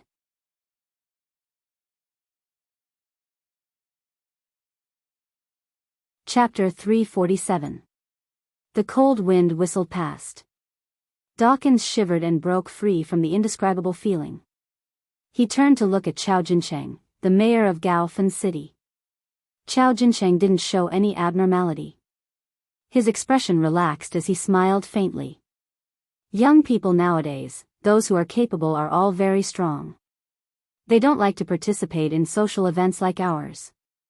The beautiful and dignified female translator hesitated for a few seconds, but in the end, she relayed the entire sentence to Dawkins and Mason Walker. She also clearly highlighted the two main points that Mayor Chow emphasized. First, the martial arts exchange match is part of the social event. It doesn't matter whether we win or lose. We don't care at all. Second, the young fighters here who are really capable have bad tempers. They didn't participate in the social event. If Chao Jincheng had said this before, it would have been a case of putting on a false front. But now, it was just right, just right. After hearing the translation, Mason Walker's expression changed slightly. Dawkins' smile stiffened a little. The whole delegation's high spirits and arrogance had dissipated a lot. Fortunately, several luxury buses arrived in time, allowing them to smoothly change the topic. They waved goodbye in a friendly manner. Block, who was supported by others, finally recovered. He murmured to himself, that punch was very magical, very, very magical. The Broodale delegation looked at each other and pushed Block into the bus. Chao Jincheng didn't show his confusion until the convoy was far away. He turned to Wang Mingkong, the person in charge of Shinhua Club. Who was that? Wang Mingkong was a few steps behind and didn't see the fight. He was also confused and quickly looked at Zhang Zhutong. Zhang Zhutong sighed faintly and said, "That's right. It was Lu Cheng." Lu Cheng. Han Jifei and the others finally understood why that back was so familiar. Lu Cheng. Ah, the champion of the provincial youth tournament. Luo Zhong, the governor in charge of martial arts affairs, recalled who Lu Cheng was. No wonder, no wonder. Chao Jincheng was relieved and couldn't help but sigh. This young man is so considerate. Lu Cheng was from Shoshan, and his household registration had been moved to Songcheng. He didn't work in Gaofen, so he had nothing to do with this city. If he showed up in the exchange match and was found out by the Broodale delegation, it would be very embarrassing. Fraud would affect the business cooperation between the two sides. Now that he had casually passed by and provoked Block to take the initiative to attack, the nature of the matter was completely different. This young man really has a sense of pride for his province. Mayor Chow thought to himself. As for the possibility that Lu Cheng just happened to pass by, he didn't even consider it. How is that possible? Inform all the relevant people in charge. If the Broodale delegation asks about what happened just now, tell them that they didn't recognize the young martial artist, Chao Jincheng said to his secretary. Listening to their conversation, Zhang Zhutong looked at Han Jifei and the others with a complicated expression. From their eyes, he could see that they were sighing. At this moment, the words Lu Cheng had said to him in the semi-finals suddenly flashed through his mind. I don't need others to judge my qualifications. 1 year later, 2 years later, 3 years later, I hope you'll still have the courage and confidence to say what you just said. His words were still ringing in his ears. Only half a year. Lu Cheng and Yan Zhika got off the bus at the opposite side of Mingxi International Hotel. Swinging their intertwined hands, Lu Cheng and Yan Zhika slowly walked through the pedestrian walkway into the hotel lobby, ending this casual date and the dreamy journey of the day. While Lu Cheng was taking a shower, Yan Zhika had changed into a cute set of pajamas. Bunny ears dangled on her chest, swaying back and forth. She sat on the bed barefooted, picked up the vibrating phone, and chose to answer. Hello, Shuang Shuang Shuang. Why are you so late? Cuckoo, your Cheng is not honest. Gu Shuang said directly. What's wrong with him? Yan Zhika asked blankly. Gu Shuang ground her teeth and said, Your Cheng swore in front of me yesterday that he wouldn't join the Broodale delegation. But today he went to the Beetle Arena and beat up their new fighting star. Humph, a guy who doesn't keep his word. That's the Broodale delegation. No wonder there's a strong foreigner. Yan Zhika came to her senses and explained with a smile, he didn't mean it. We were on a casual trip today. We got on whichever bus we saw and got off wherever we wanted. Finally, we came to the Beetle Arena. And it was that foreign fighter who took the initiative to challenge Cheng. Yo, you two are quite romantic. Gu Shuang said, half sighing and half joking. Then she said, what a coincidence. The fighter your Qing knocked down with one punch is called Block. He just defeated Zhang Zhutong, Han Jifei, and Qiu Shan in the Beetle Arena, making those uncles, aunts and grandparents lose face. I see. Qing is saying that the foreign fighter's physical condition is close to the limit. Yan Jika confirmed the details. But this guy is famous for his abnormal physical strength. I think he's close to the inhuman stage, just like your Qing. Gu Shuang revealed more information and said with a grin, bring your Qing to the party and make me proud. I have to let those guys know that I know such a powerful genius warrior. Go find one yourself. Yan Jika scolded her with a smile. Gu Shuang chuckled and said, well, I have a new target today. I'm going to flirt with him. Can't you just be in a good relationship? What's the point of changing boyfriends?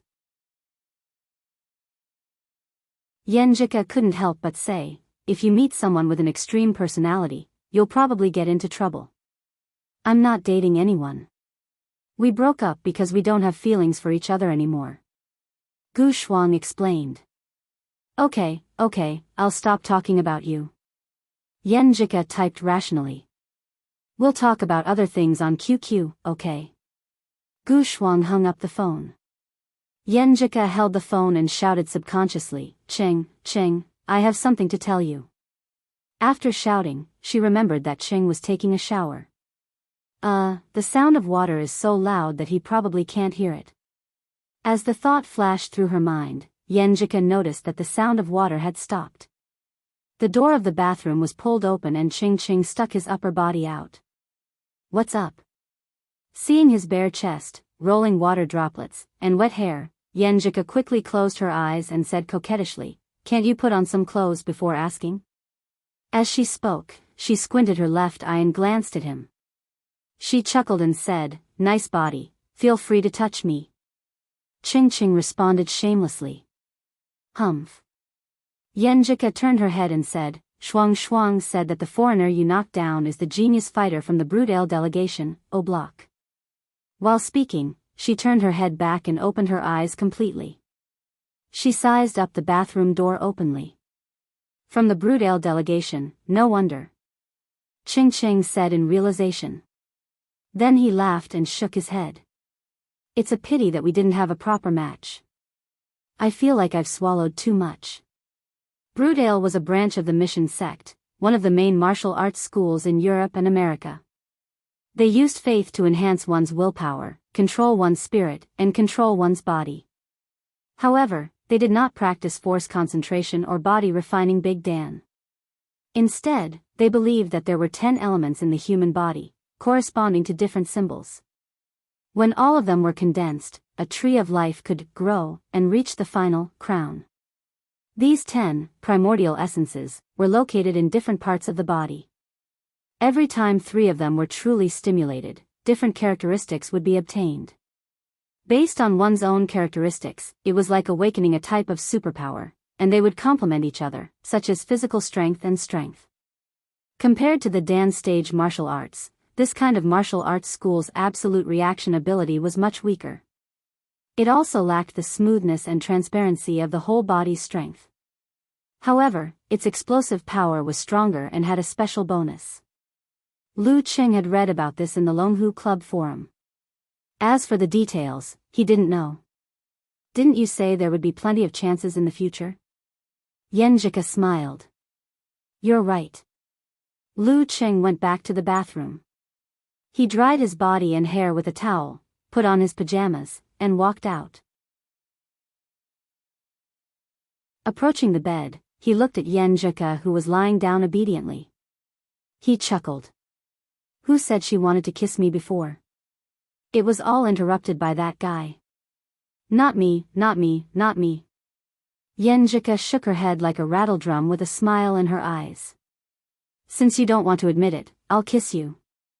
Lu Qing climbed onto the bed. Since you won't smile at me, I'll give you one, in the hotel where the Brudale delegation was staying.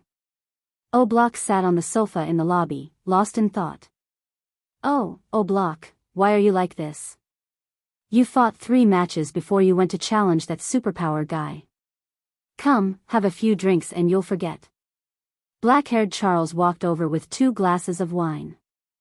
Johnny chimed in, my cute, beautiful, and smart little Sonny told me that you can't see anything from a sudden encounter. Have a good night's sleep.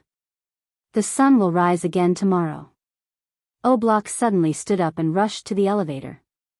He went up to the 25th floor and knocked on the door of his teacher, Mason Walker. What's the matter? Mason Walker looked at his student with eyes as blue as the sea.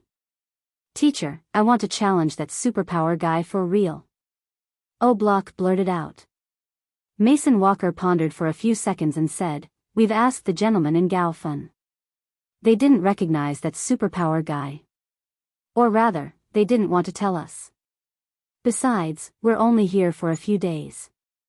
But O'Block still wanted to fight for something. Mason Walker smiled and said, such a powerful superpower guy will become more and more famous.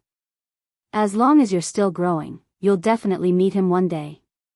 The martial arts world of China was also very important to foreign countries, but most of their attention was on the top professional competitions and title matches. I hope so. O'Block sighed dejectedly.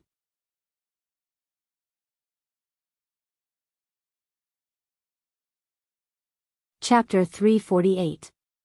On the afternoon of the 20th, Lu Cheng and Yan Zhika arrived at Gaofun East Railway Station and took the train back to Shushan. After the casual date, they went to the wildlife park yesterday and observed the tiger form, monkey form, and other postures up close. They watched a few panda cubs basking in the sun and left a lot of photos that carried beautiful memories. This morning, they didn't go anywhere. After returning from their morning exercise, they stayed in their room. Sometimes, they kissed each other, and sometimes, they leaned against each other to watch shows on their tablets. At this time, the Brood Ale delegation's trip entered its 3rd day. O'Block was invited to participate in the Gaofun martial arts activities, but he was disappointed because he didn't find the superpower user who defeated him. The train sped through the mountains and across the fields. Lu Cheng was sharing a funny post with Yan Zhika when he received a call from Wu Ting, a high school freshman with a ponytail, from the VIP class during the summer vacation. Hello? Lu Cheng answered the call in confusion. Sir Lu, when are you coming back to Shushan? Wu Ting asked in a light tone. What's up? I don't think I'll work part-time in the martial arts club during the winter vacation. Lu Cheng thought the girl wanted to continue her martial arts training. It was not that he didn't want to earn money, by the way. After school started, he had no income except for the living expenses provided by his family. Although he had fewer dates due to the tight schedule, his expenses in other aspects had increased. For example, Queen of Thought and the others had worked out a prescription for the internal practice of the swordsman formula after a period of study and mastery. Geysershire had passed it to him. There were many similar things. After deducting the fixed amount provided by the Ice God sect every month, the rest was still very valuable. In just a few months, Lu Cheng had spent nearly 80,000 yuan. The strength of a weak 6th pin was not something that could be obtained easily. Plus the expenses of dates, gifts, and hotels, Lu Cheng's savings had dropped below 200,000 yuan. Since he couldn't find a source of income, it was inevitable that he would want to work part-time to teach students. However, the martial arts club would be closed during the Chinese New Year. There was no such thing as a winter vacation class. Hearing Lu Cheng's answer, Wu Ting didn't feel disappointed. Instead, she said happily, "Can't I find you for no reason?" "Yes," Lu Cheng said half-jokingly. Wu Ting was speechless for a moment. After a dozen seconds of silence, she smiled bitterly. "I just realized that Sir Lu has a sharp tongue. It's not me who wants to find you. It's my dad who wants to find you." "Why is your dad looking for me?" Lu Cheng was even more confused. Wu Ting giggled and said, "My father owns a martial arts supplies company. He wants to invite you to endorse their shoes, so that they can expand beyond Xing province and into the whole country." "Endorsement?" Lu Cheng was shocked. How could he get an endorsement at his level? Wasn't it said that only mighty ones with physical invulnerability were qualified to have a share of this cake? Yen Jika was attracted by their conversation. She turned her head and blinked her eyes in confusion. My dad said that, Sir Lu, you have a bright future ahead of you. Yes, it's measured, not bright. You will definitely reach the peak of martial arts in the future, Wu Ting explained excitedly. Our Sir Lu is amazing. Lu Qing replied conscientiously, that's a matter for the future. No one dares to guarantee anything. If your father asks me to endorse him now, he will most likely suffer a loss. No, Sir Lu, you have a lot of attention now. We all watched the battle between you and Peng Lian. My dad said that as a heavenly son of the era and a native of Xing province, you can definitely help him open up more markets in the province, and even open up channels outside the province. Wu Ting repeated, anyway, you don't need to do anything. You don't need to shoot commercials. You just need to wear the martial arts shoes that we specially made for you every time in the challenge tournament. Then it broke into pieces. Lu Qing said with cold humor. Wu Ting was speechless again. After hearing what the people around her said, she giggled and said, what are you afraid of? Which martial arts shoes are not like this? As long as our design is cool enough, as long as you wear it well enough, as long as it can last a few rounds, there will be plenty of fashionistas like us who will buy it. She made fun of herself without any hesitation. This is too sudden. I'm a little confused. I'll think about it and give you a reply. Lu Qing did not agree impulsively. Wu Ting smiled and said, what my dad means is that after you return to Shoshan, you can come to the company and talk to him face to face. If you agree, he will directly test the data and make the most suitable martial arts shoes for you. Okay, I'll be back in Shoshan in the afternoon. When will your dad be in the company these days? Lu Qing decided to listen to the specific terms. Well, my dad will be on a business trip tomorrow and the day after tomorrow. He's in the company today. How about you go to see him before 6 p.m.? Wu Ting asked tentatively. Okay, send me the address. I'll let you know when I go out. Lu Qing said after thinking about it. Wu Ting smiled and said, yes, Sir Lu. After hanging up the phone, Lu Qing looked at Yen Jika who was beside him. He didn't need to repeat himself. The girl already knew what was going on. She pursed her lips and said with a smile, you already have an endorsement contract. My Cheng is so awesome.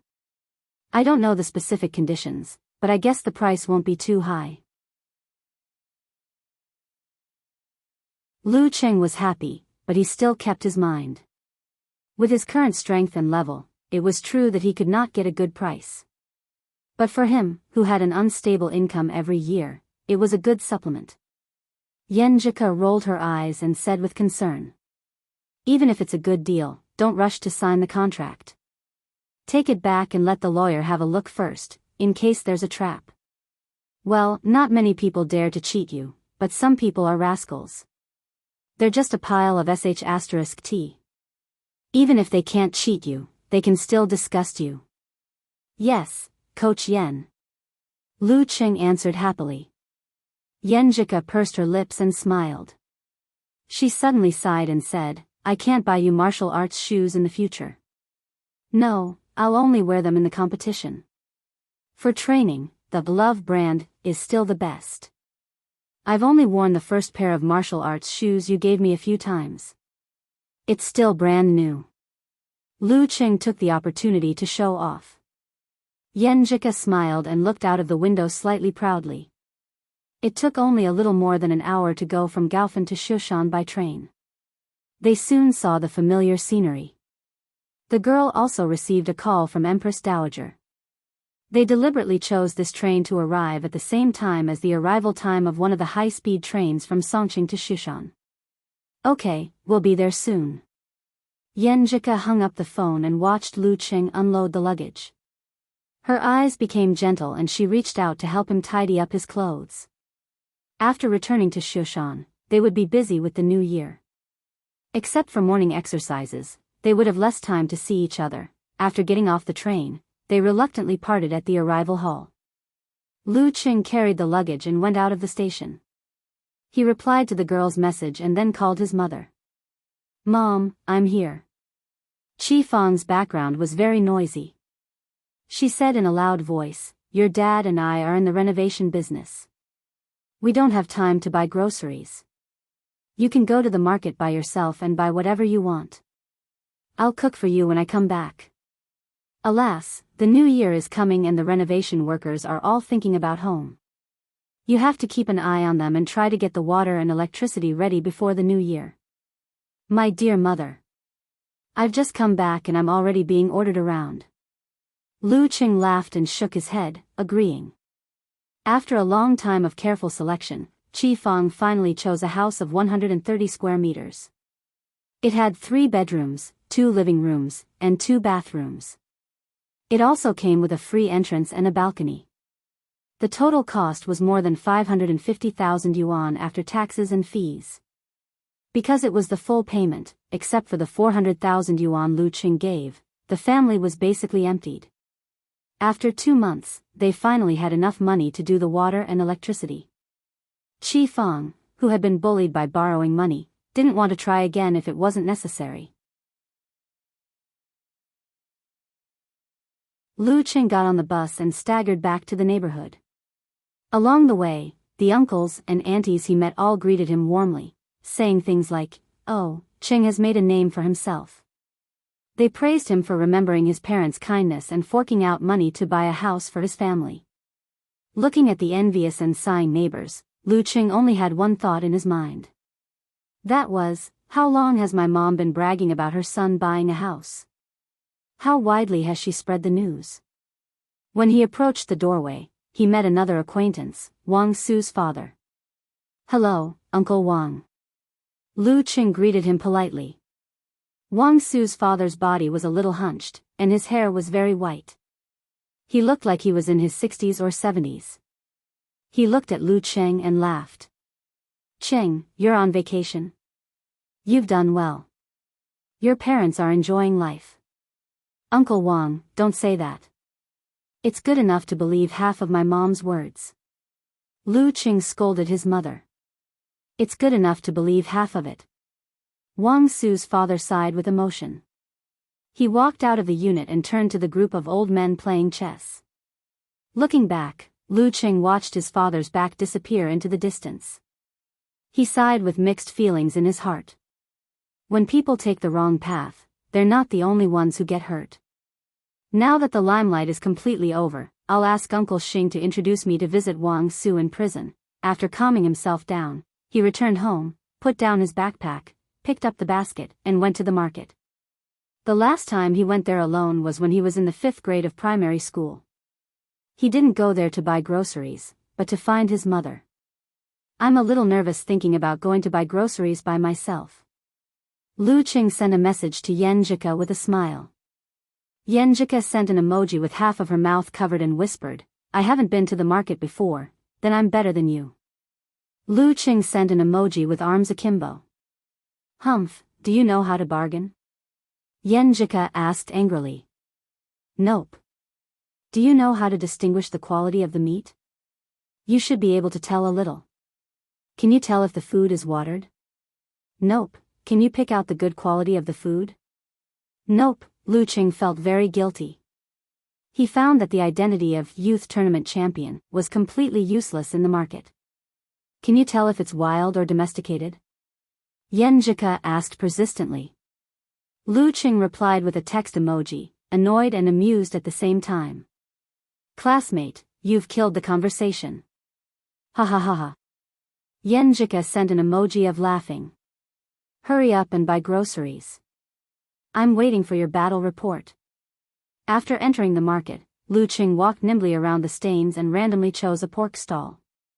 He asked the fierce-looking stall owner, "How much is this pork rib?"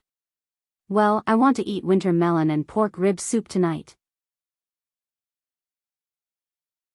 After a fruitless bargaining, he looked at the stall owner who was chopping the pork rib and asked, "Can I pay with my mobile phone?" "Yes, scan my QR code." The stall owner pointed at something on the side. "It's so convenient to pay with mobile phone. I don't have to bring cash or change. Lu Qing scanned the QR code. When the phone recognized the QR code, he suddenly found that the stall owner's name was Past Events in Dreams with the Wind. So artistic. He looked up at the fierce-looking stall owner in astonishment. Looking at the shiny oil on his hand, he couldn't believe that such an artistic name belonged to him. Okay. Lu Qing paid the bill mechanically. The stall owner packed the pork rib and wiped his hands. He took a look at his phone and said, "Yes, received." It's really him. Lu Cheng's mouth twitched. He put the pork rib into the basket and went to another stall. After that, he met the fishmonger named Love You Forever and the vegetable seller named Abandoned Master. He refreshed his worldview and shared these things with Yenjika as jokes. At 3:30 p.m. he went out again after buying groceries and called a taxi according to the address given by Wu Ting.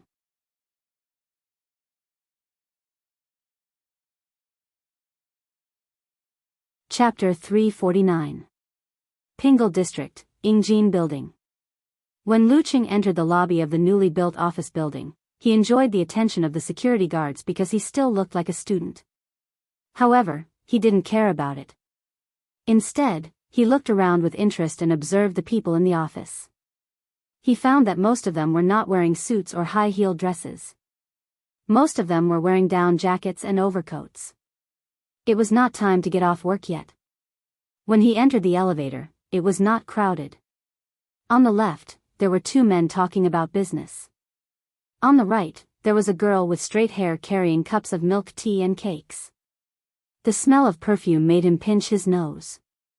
If I didn't get the Jindan and didn't walk on the path of martial arts, maybe this would be my daily environment. Lu Qing sighed secretly. When he walked out of the elevator on the 10th floor, he saw the sign on the opposite wall. Zoji Martial Arts Equipment Company, Limited, it's here. He turned left and came to the door. He saw a girl with long hair playing with her phone in boredom. Hello. He tried to call her. The girl at the front desk looked up and put down her phone quietly. She blurted out, "Who are you looking for?" As a receptionist of a company, she had a beautiful appearance and a sweet smile. However, her eyes were dull. I'm looking for Boss Wu. Lu Qing answered with a smile. Boss Wu? Which Boss Wu? The girl at the front desk came back to her senses and showed a puzzled expression. Boss Wu, Wu Qinggui. Lu Qing said calmly. The girl at the front desk looked at him suspiciously and said, Do you have an appointment? The boy on the opposite side was pleasing to the eye. However, he looked younger than her and seemed to be a student. Why did he come to the company? To apply for an internship? But he didn't have to look for Boss Wu directly. Yes. Lu Qing nodded with a smile. Then, let me ask. The girl at the front desk picked up the phone and dialed a number with uncertainty. Hello, Boss Wu, a guest is looking for you. Yes, he's very young. Okay. She looked at Lu Qing in surprise while talking on the phone. He really did have an appointment with Boss Wu. She put down the phone and said with a sweet smile, Boss Wu asked you to wait for a while. Boss Wu didn't say why, so I don't know. Sure. Lu Qing put his hands in his pockets and looked around leisurely, admiring the layout of Zoji Company. At this moment, he heard a rush of footsteps coming from afar. He subconsciously turned his head and saw a thin but capable middle-aged man rushing over. Wu, CEO Wu. The girl at the front desk stood up straight and shouted timidly. CEO Wu actually came out to greet him personally. Who was this guy? Wu Qinggui was wearing a suit and tie. He had a square face, thick eyebrows, and big eyes. He walked up to Lu Qing with a smile, extended his arms, and warmly shook hands with him. Aya, you should have called me first when you arrived. Come to my office. Chief Wu, you're too polite. It's not like I don't know how to find my own way. Lu Qing said calmly as he followed Wu Qinggui into the building.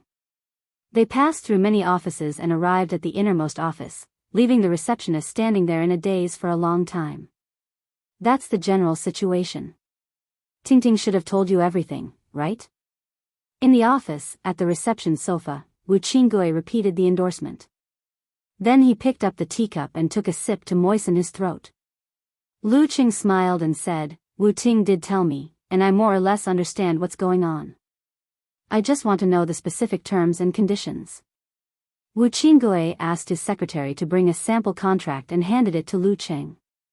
The main part is 1 million for 3 years. You just need to wear the martial arts shoes provided by us when you participate in the competition. There are some additional terms and conditions, all of which are free money for you. Take a look first. Okay. Lu Qing flipped through the contract without batting an eyelid. 1 million for 3 years. It's much better than what I expected. I'm too embarrassed to talk about the price. In his opinion, it would be good enough for him to earn a few $100,000 a year endorsement fee. After all, most of the dance stage fighters didn't even have a chance. Plus, he didn't need to attend any events or shoot any commercials. He could earn money in passing. Lu Qing was dizzy from the professional terms and conditions as he flipped through the pages. It took him a lot of effort to understand. The additional terms mentioned by Wu Qinggui were indeed good stuff. The general idea was that he would get extra money according to the level of the competition he participated in. For example, in the university martial arts competition, the group matches were definitely not as popular as the quarterfinals, semifinals, and finals. Every step he took forward, the stage where he showed off his martial arts shoes would be fundamentally different. Therefore, the endorsement contract had different levels of rewards. According to the additional terms, the contract could be increased to more than 10 million for 3 years. However, Lu Qing felt that it was impossible to achieve because the biggest reward was to enter the top 32 of the 5 title matches. How could it be possible? Which one of the top 32 of the 5 title matches wasn't a physical invulnerability expert? According to his strength and current estimation of the speed of improvement, there was still a good chance that this contract could be increased to 1.5 million for 3 years. Lu Qing put down the paper in his hand and pondered. Boss Wu, can I take the contract back and take a look at it? I'll give you an answer in 2 days. That's right. I'm tempted. I'll go back and find a lawyer to study it. It's definitely the right choice to ask senior sister for advice. No problem. You can write down my email address and send it to me directly if you have any comments on the contract. Wu Qinggui agreed without hesitation. He picked up a pen and paper and wrote down an email address. After the discussion, he stood up and said with a smile, "Let me show you around my company. This is the core of my business recently. I'll help you measure the accurate data later so that it'll be convenient for you to customize martial arts shoes suitable for your strength." Okay. Lu Qing didn't refuse. Under Wu Qinggui's guidance, he visited the design department and other places. Finally, he entered an office with a sci-fi design. This can be used to measure your strength. With this, it'll be easier for you to do the following things. Wu Qinggui instructed a professional designer to measure the length and width of Lu Cheng's feet while pointing at the silver-white metal platform inlaid on the ground. After the designer finished, he smiled and raised his chin. Go and try it. Just stand on it and exert your full strength. Lu Qing hesitated. Will it be damaged? Even I feel scared of my current explosive strength. Of course not. This is good stuff. I've asked a few professional ninth pin and mighty ones of Dan's stage to test it. Wu Qinggui smiled casually. Lu Qing was still worried. Is it really okay? No problem. It's my fault if it breaks. Wu Qinggui laughed. Okay. Lu Qing put on his socks and stepped on the silver-white metal platform. The technician adjusted the equipment and said, "It's done. You can start now." Under Wu Qinggui's expectant gaze, Lu Qing took a deep breath to balance his qi, blood, spirit, and force. Then, he spurted out his Dan force and pushed it against his feet. Clang! At the entrance of Zoji Company, the girl at the front desk felt dizzy and found that her feet were shaking. Earthquake. She was shocked and ran out. She saw her colleagues rushing out of various offices. At this time, the shaking had stopped. Everyone looked at each other for a few seconds. Go back, go back. Don't make any noise. The girl at the front desk calmed down and waved her hand. Similar scenes were happening on every floor of Ingjin building. In the test room, Lu Cheng looked at the broken silver-white metal platform and looked up innocently. It seems to be broken. It's not just seems, it's real. It's completely broken. Wu Qinggui's mouth was half open and his eyes were wide open as if he saw an alien. Is this the explosive strength of a professional sixth pin? It's like an earthquake just now. Boss Wu, you've been looking for professional eighth pin fighters of Dan's stage, right? Lu Cheng pushed the blame. Yes, yes. Wu Qinggui came back to his senses and smiled bitterly. This thing is useless. It's mine, it's mine. He's almost at the inhuman stage. Lu Cheng looked at his feet again and asked curiously, did you get any data? No. The technician said with a sad face. Wu Qinggui calmed down and smiled. It's almost time to get off work.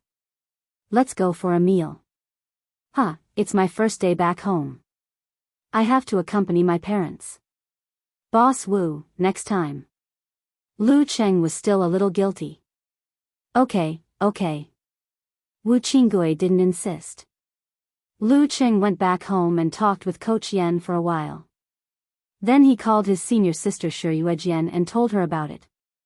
He took a picture of the contract and sent it to her according to her instructions.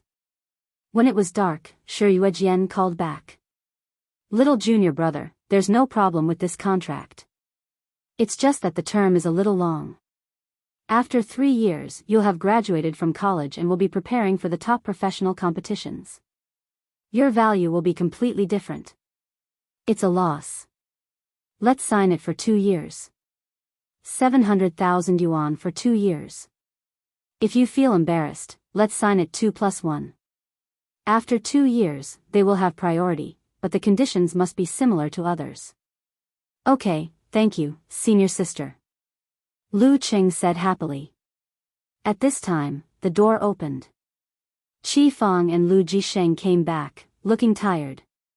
Cheng, what are you talking about? Qi Fang asked casually while changing her shoes. Lu Cheng smiled. A big contract. A big contract. Qi Fang smiled carelessly and walked into the kitchen. What kind of big contract could there be for a competition and prize money? Lu Cheng didn't explain.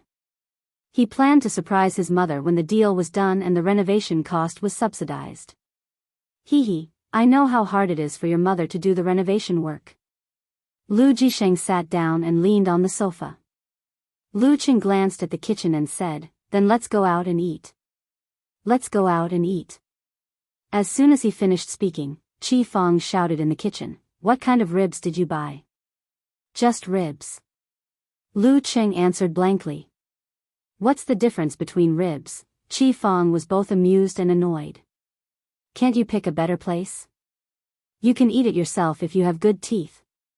Lu Cheng, the champion of the youth tournament and the one who was negotiating the million-yuan contract, blinked and felt a little wronged. How would I know what place it was?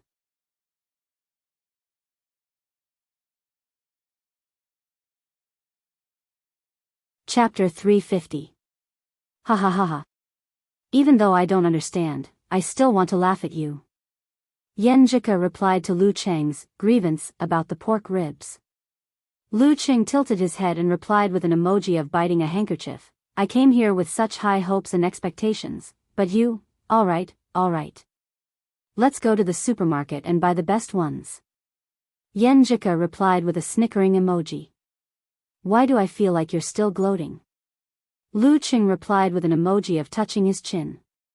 Hee. Don't mind the details. Yan Zhika replied with an emoji of a flash of light in her eyes.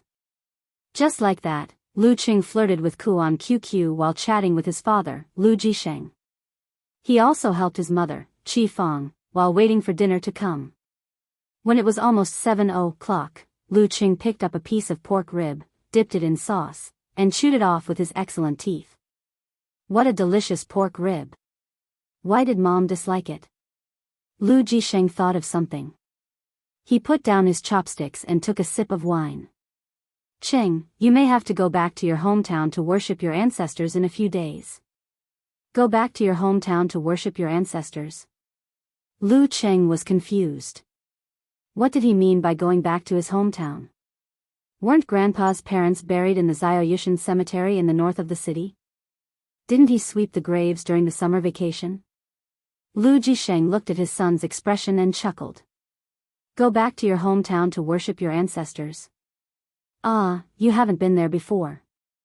It's in Qingfu. Lening City, Qingfu County. Lu Qing suddenly understood. Oh. Grandpa's hometown. He didn't think of it as his hometown at all. He was born in Shushan and grew up in Shushan. He spent his first 18 years in Shushan. Shushan was his real and spiritual hometown. The Lu family was not native to Shushan.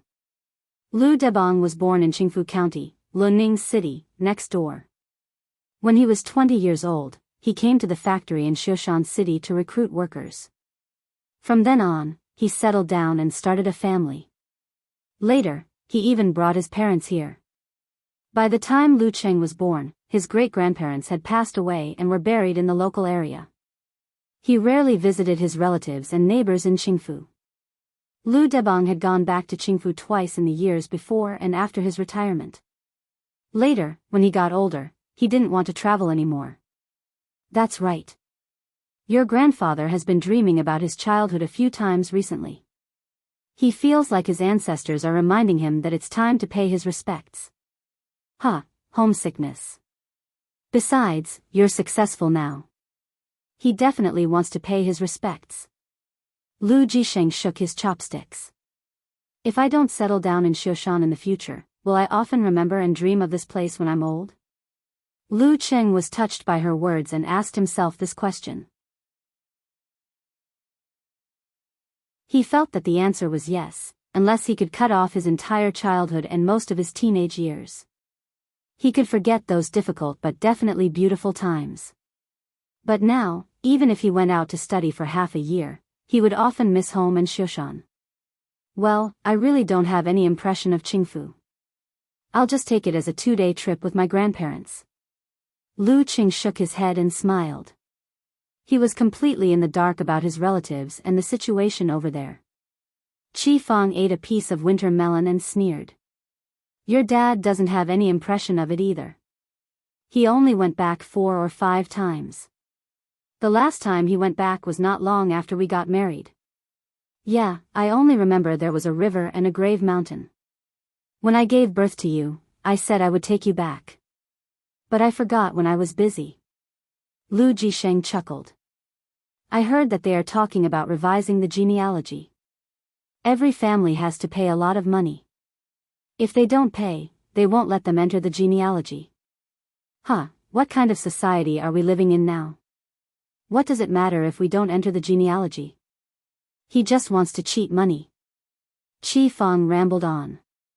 Well, the old people really like that. Lu Jisheng didn't care much. So many years had passed since he didn't have a genealogy. Lu Qing listened to them like he was listening to gossip. He planned to search for food or specialties in Qingfu and bring some for his little fairy.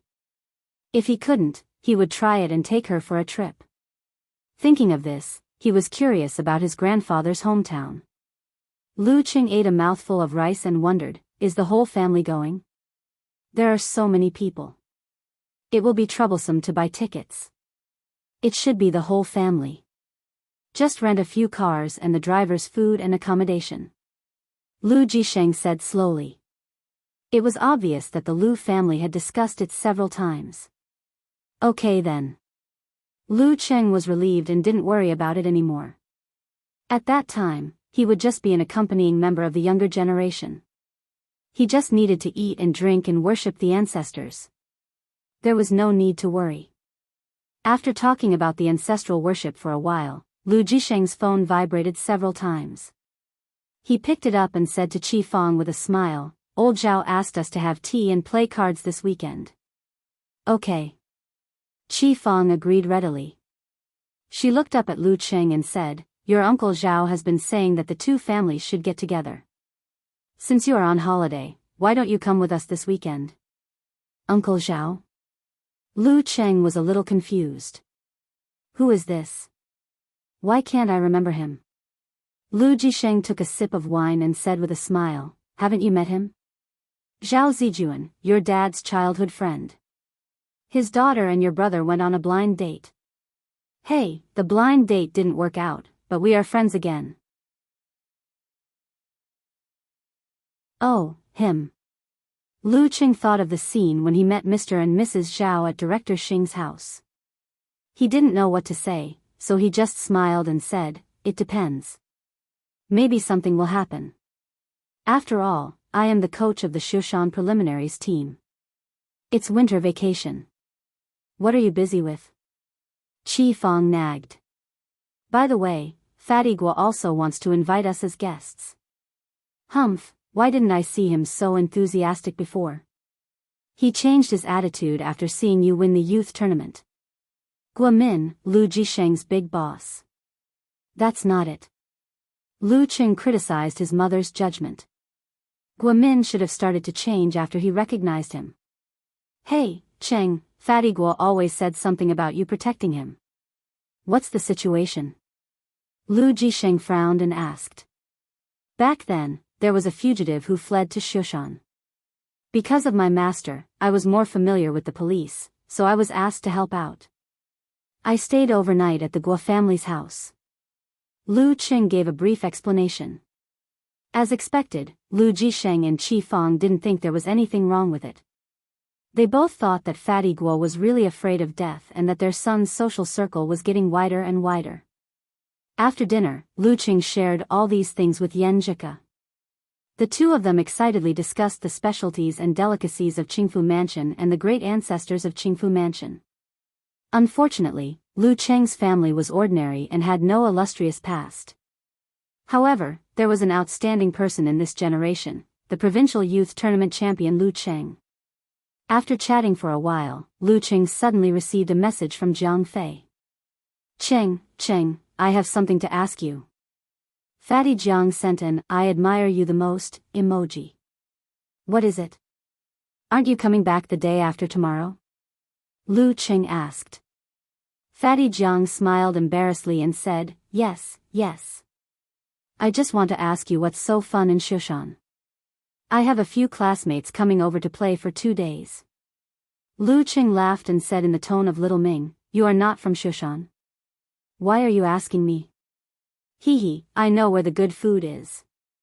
I like to stay at home. You and Yenjika often go out, so you definitely know where the fun places are." Jiang Fei said shamelessly. Lu Qing snickered and said, "I know. We often go to one place." Where? Jiang Fei asked. Lu Qing sent an evil smile and said, "The library. The place we go the most when we are dating." Fatty Jiang was speechless and said, "I take you to the library for a trip?" Haha. Lu Qing was very happy to tease him and said jokingly, "There are girls in your classmates, right? Otherwise why are you so serious?" Fatty Jiang scratched his head and said, "Yes, there are. One of them brought his girlfriend and his girlfriend brought her best friend. It's like a trip. It's not because he likes her best friend, but because he wants to know more girls. Maybe he will be introduced to his girlfriend. Not bad, very practical." Lu Qing smiled and joked, "Then take them to Shushan scenic spots. Climb the mountains, visit the temples and Taoist temples. When you come back, show them your specialty and take them to eat and drink." "That's it?"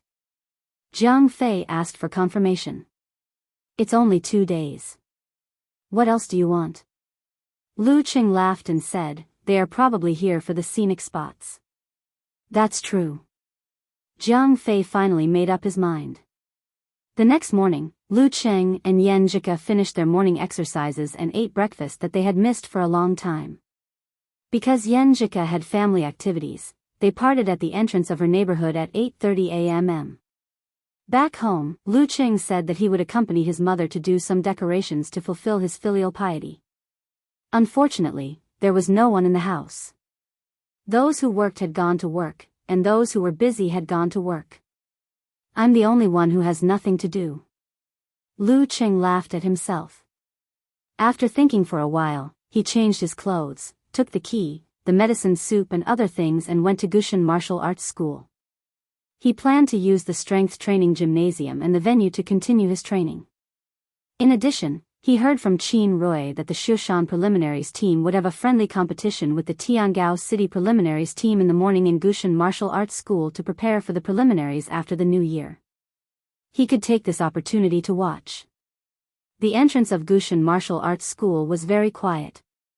The girls at the front desk were looking inside, as if they were expecting something. Lu Cheng didn't greet them and walked in slowly. He saw that several partitions had been removed and a standard competition field was set up in the middle. The disciples of the martial arts school and other spectators sat cross-legged around it, whispering to each other as they watched the fight. Lu Cheng bent down and casually patted someone's shoulder, asking him to squeeze to the side to make room for him. That person turned his head and looked at him. At first, he was at a loss, but then he showed a look of surprise. Lu Cheng didn't know who he was. He smiled and put a finger to his lips, telling him not to be excited and not to make a sound.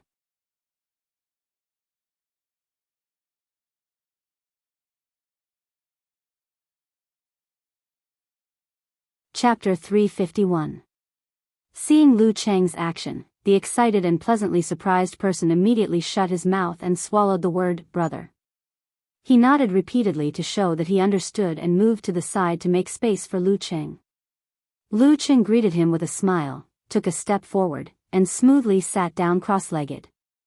He looked at the field and happened to see Qin Rui fighting with a fighter of professional ninth pin. Crisp and muffled sounds echoed from time to time. Brother Lu, when did you come back? The person next to him asked in a low voice, as if he was doing something secretive. Lu Cheng turned his head and looked at the ordinary-looking person, but he couldn't remember who he was. He could only smile and say, I just arrived yesterday. I wanted to borrow the strength training gym. There was a competition, so I thought I'd take a look.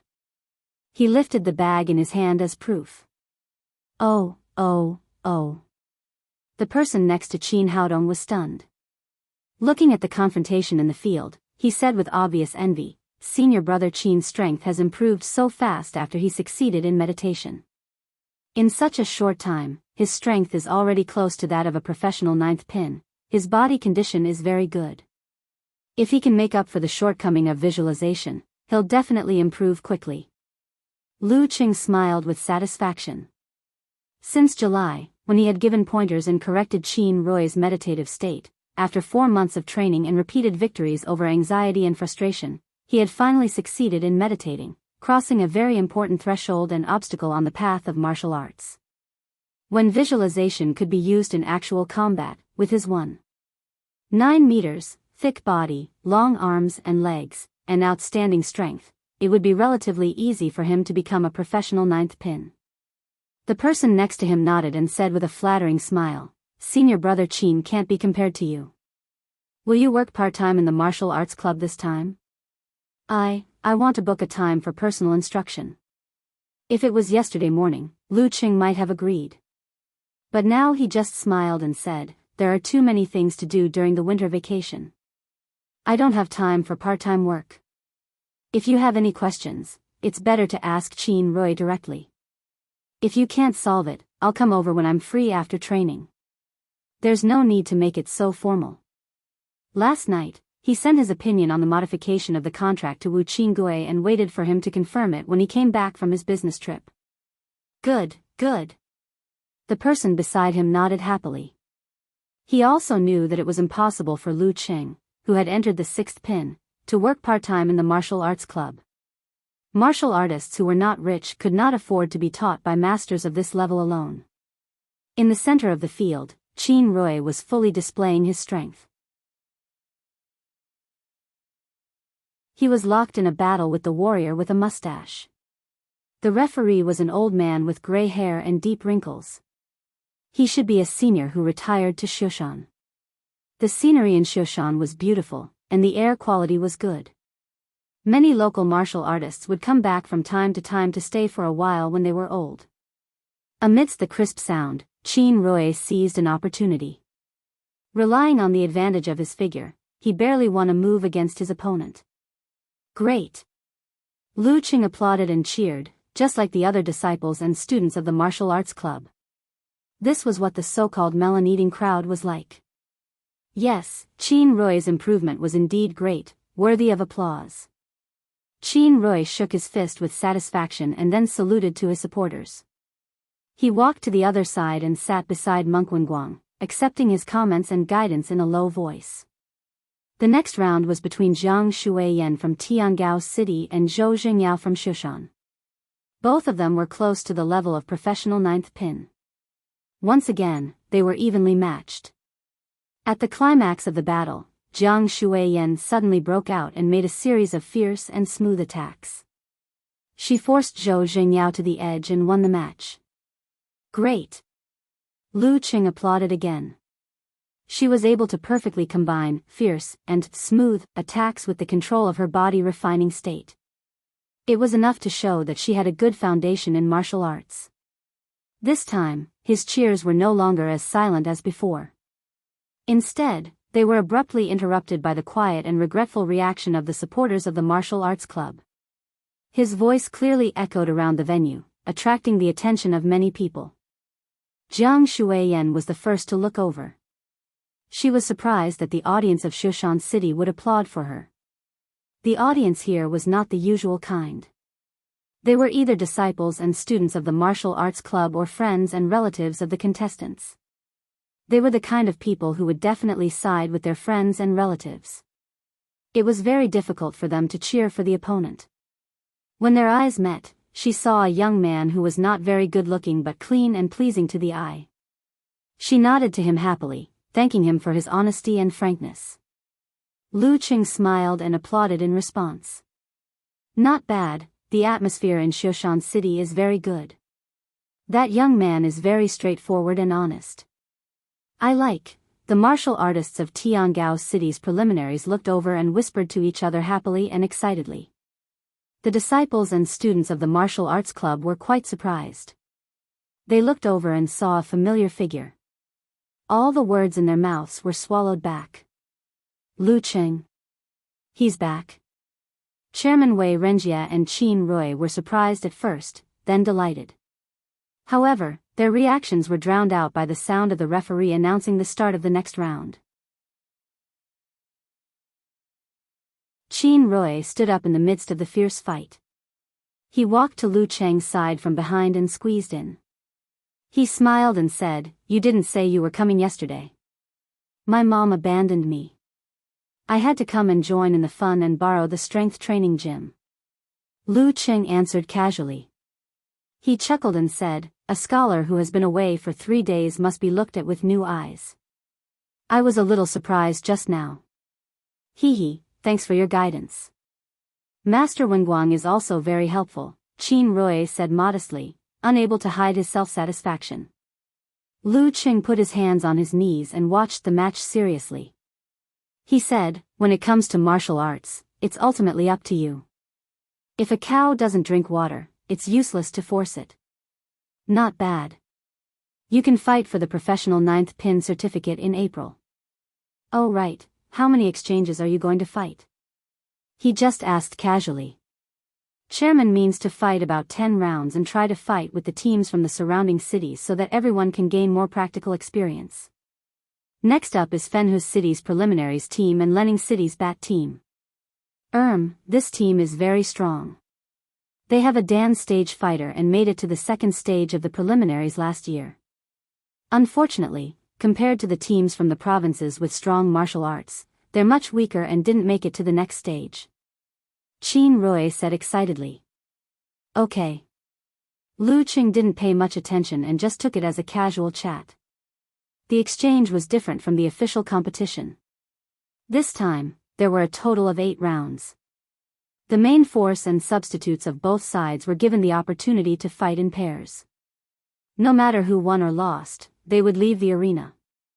At 10:30, the exchange ended. Shoshan City got a good score of 5-3. Wei Renjie was very happy. He talked for a long time with the coach of Tiangao City and invited them to lunch. When the team of Tiangao City entered the locker room to take a shower and rest, he and Monk Wenguang turned to Lu Cheng and said warmly, "Lu, do you want to have lunch together?" "Chairman, there's no need. There are too many people and I don't know them well. It's boring." Lu Cheng expressed his thoughts frankly. "Okay, I'll treat you to a good meal later." Wei Renjie was not angered by his rejection. Instead, he chuckled and said, "Initially, I wanted to advise you to participate in a few preliminaries to ensure everyone's safety, but you've improved too quickly. I'm too embarrassed to ask you again." A rank 6 martial artist participating in the preliminaries, isn't that bullying? Amitba. Benefactor Wei is right. A 6th pin fighter can be the main force in the North-South regional competition.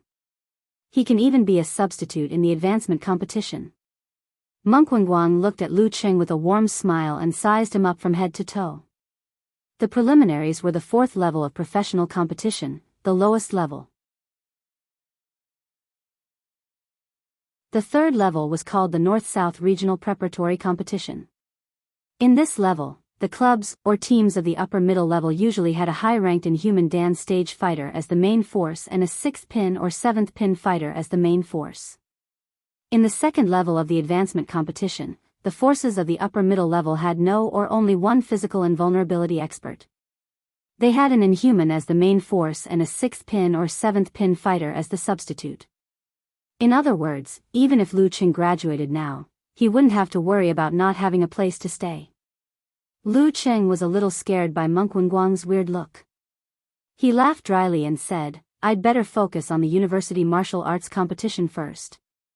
After a few words of greeting, he said goodbye and went upstairs to the strength training gymnasium. Qin Rui followed him and asked with concern, "What are you going to do for lunch? Do you want me to pack something for you?" No, I'll just have a meal nearby. I still have to continue my training later." Lu Cheng shook his hand. "You still have training in the afternoon?"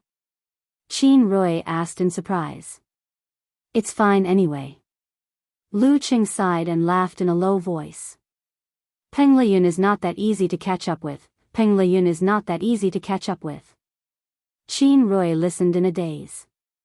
Watching Lu Cheng's back disappear at the entrance of the stairs, he suddenly felt that his previous complacency was not worth mentioning. Cheng is already sprinting to the top of his age group in the country. He's really not in the same world as us. In the locker room, Jiang Shuiyan came out of the shower. While drying her hair with a dry towel, she was typing on her phone. "Sister Shuiyan, you fought really well today." Huang Bing, the substitute player, gave her a thumbs up. "Yeah, the audience in Shoshan was shocked. They even applauded you." Tan Digeo, the main force player, echoed. The audience laughed and cheered, making Jiang Shuiyan both happy and embarrassed. She said modestly, "That guy probably applauded because he thought I was pretty good looking." At this point, her heart skipped a beat. She frowned slightly and said hesitantly, "Why do I feel that guy is a little familiar? Tan Digeo and Huang Bing were lost in their memories. The more they thought about it, the more they felt that they had seen that guy applauding somewhere before. After a dozen seconds, Huang Bing suddenly opened his eyes wide. He matched that guy with a figure in his memory and blurted out, Lu Cheng." For martial arts fans and TV viewers, once the craze passed, they would soon forget the champion of the provincial youth tournament. Without continuous promotion, they would at most have an impression of him. But in the martial arts circle of the province, he was definitely a figure that could not be ignored. Lu Cheng. Hearing Huang Bing's words, the figure in Jiang Shuiyan's mind suddenly became clear. she said in surprise and joy, "It's him." "Yes, it's him. It's really him. He actually watched such a low-level competition." Lu Cheng, Tan Digao and the others looked at each other to confirm. They couldn't help but be silent for a while. After a long time, Tan Digao said with emotion, "Shui Yan, even Lu Cheng applauded for you. You don't have to be so modest." Jiang Shuiyan raised her head slightly and couldn't help but smile. "You're tuning into the Romantic Tales YouTube channel. Don't forget to subscribe and join us on this journey to catch the most captivating stories.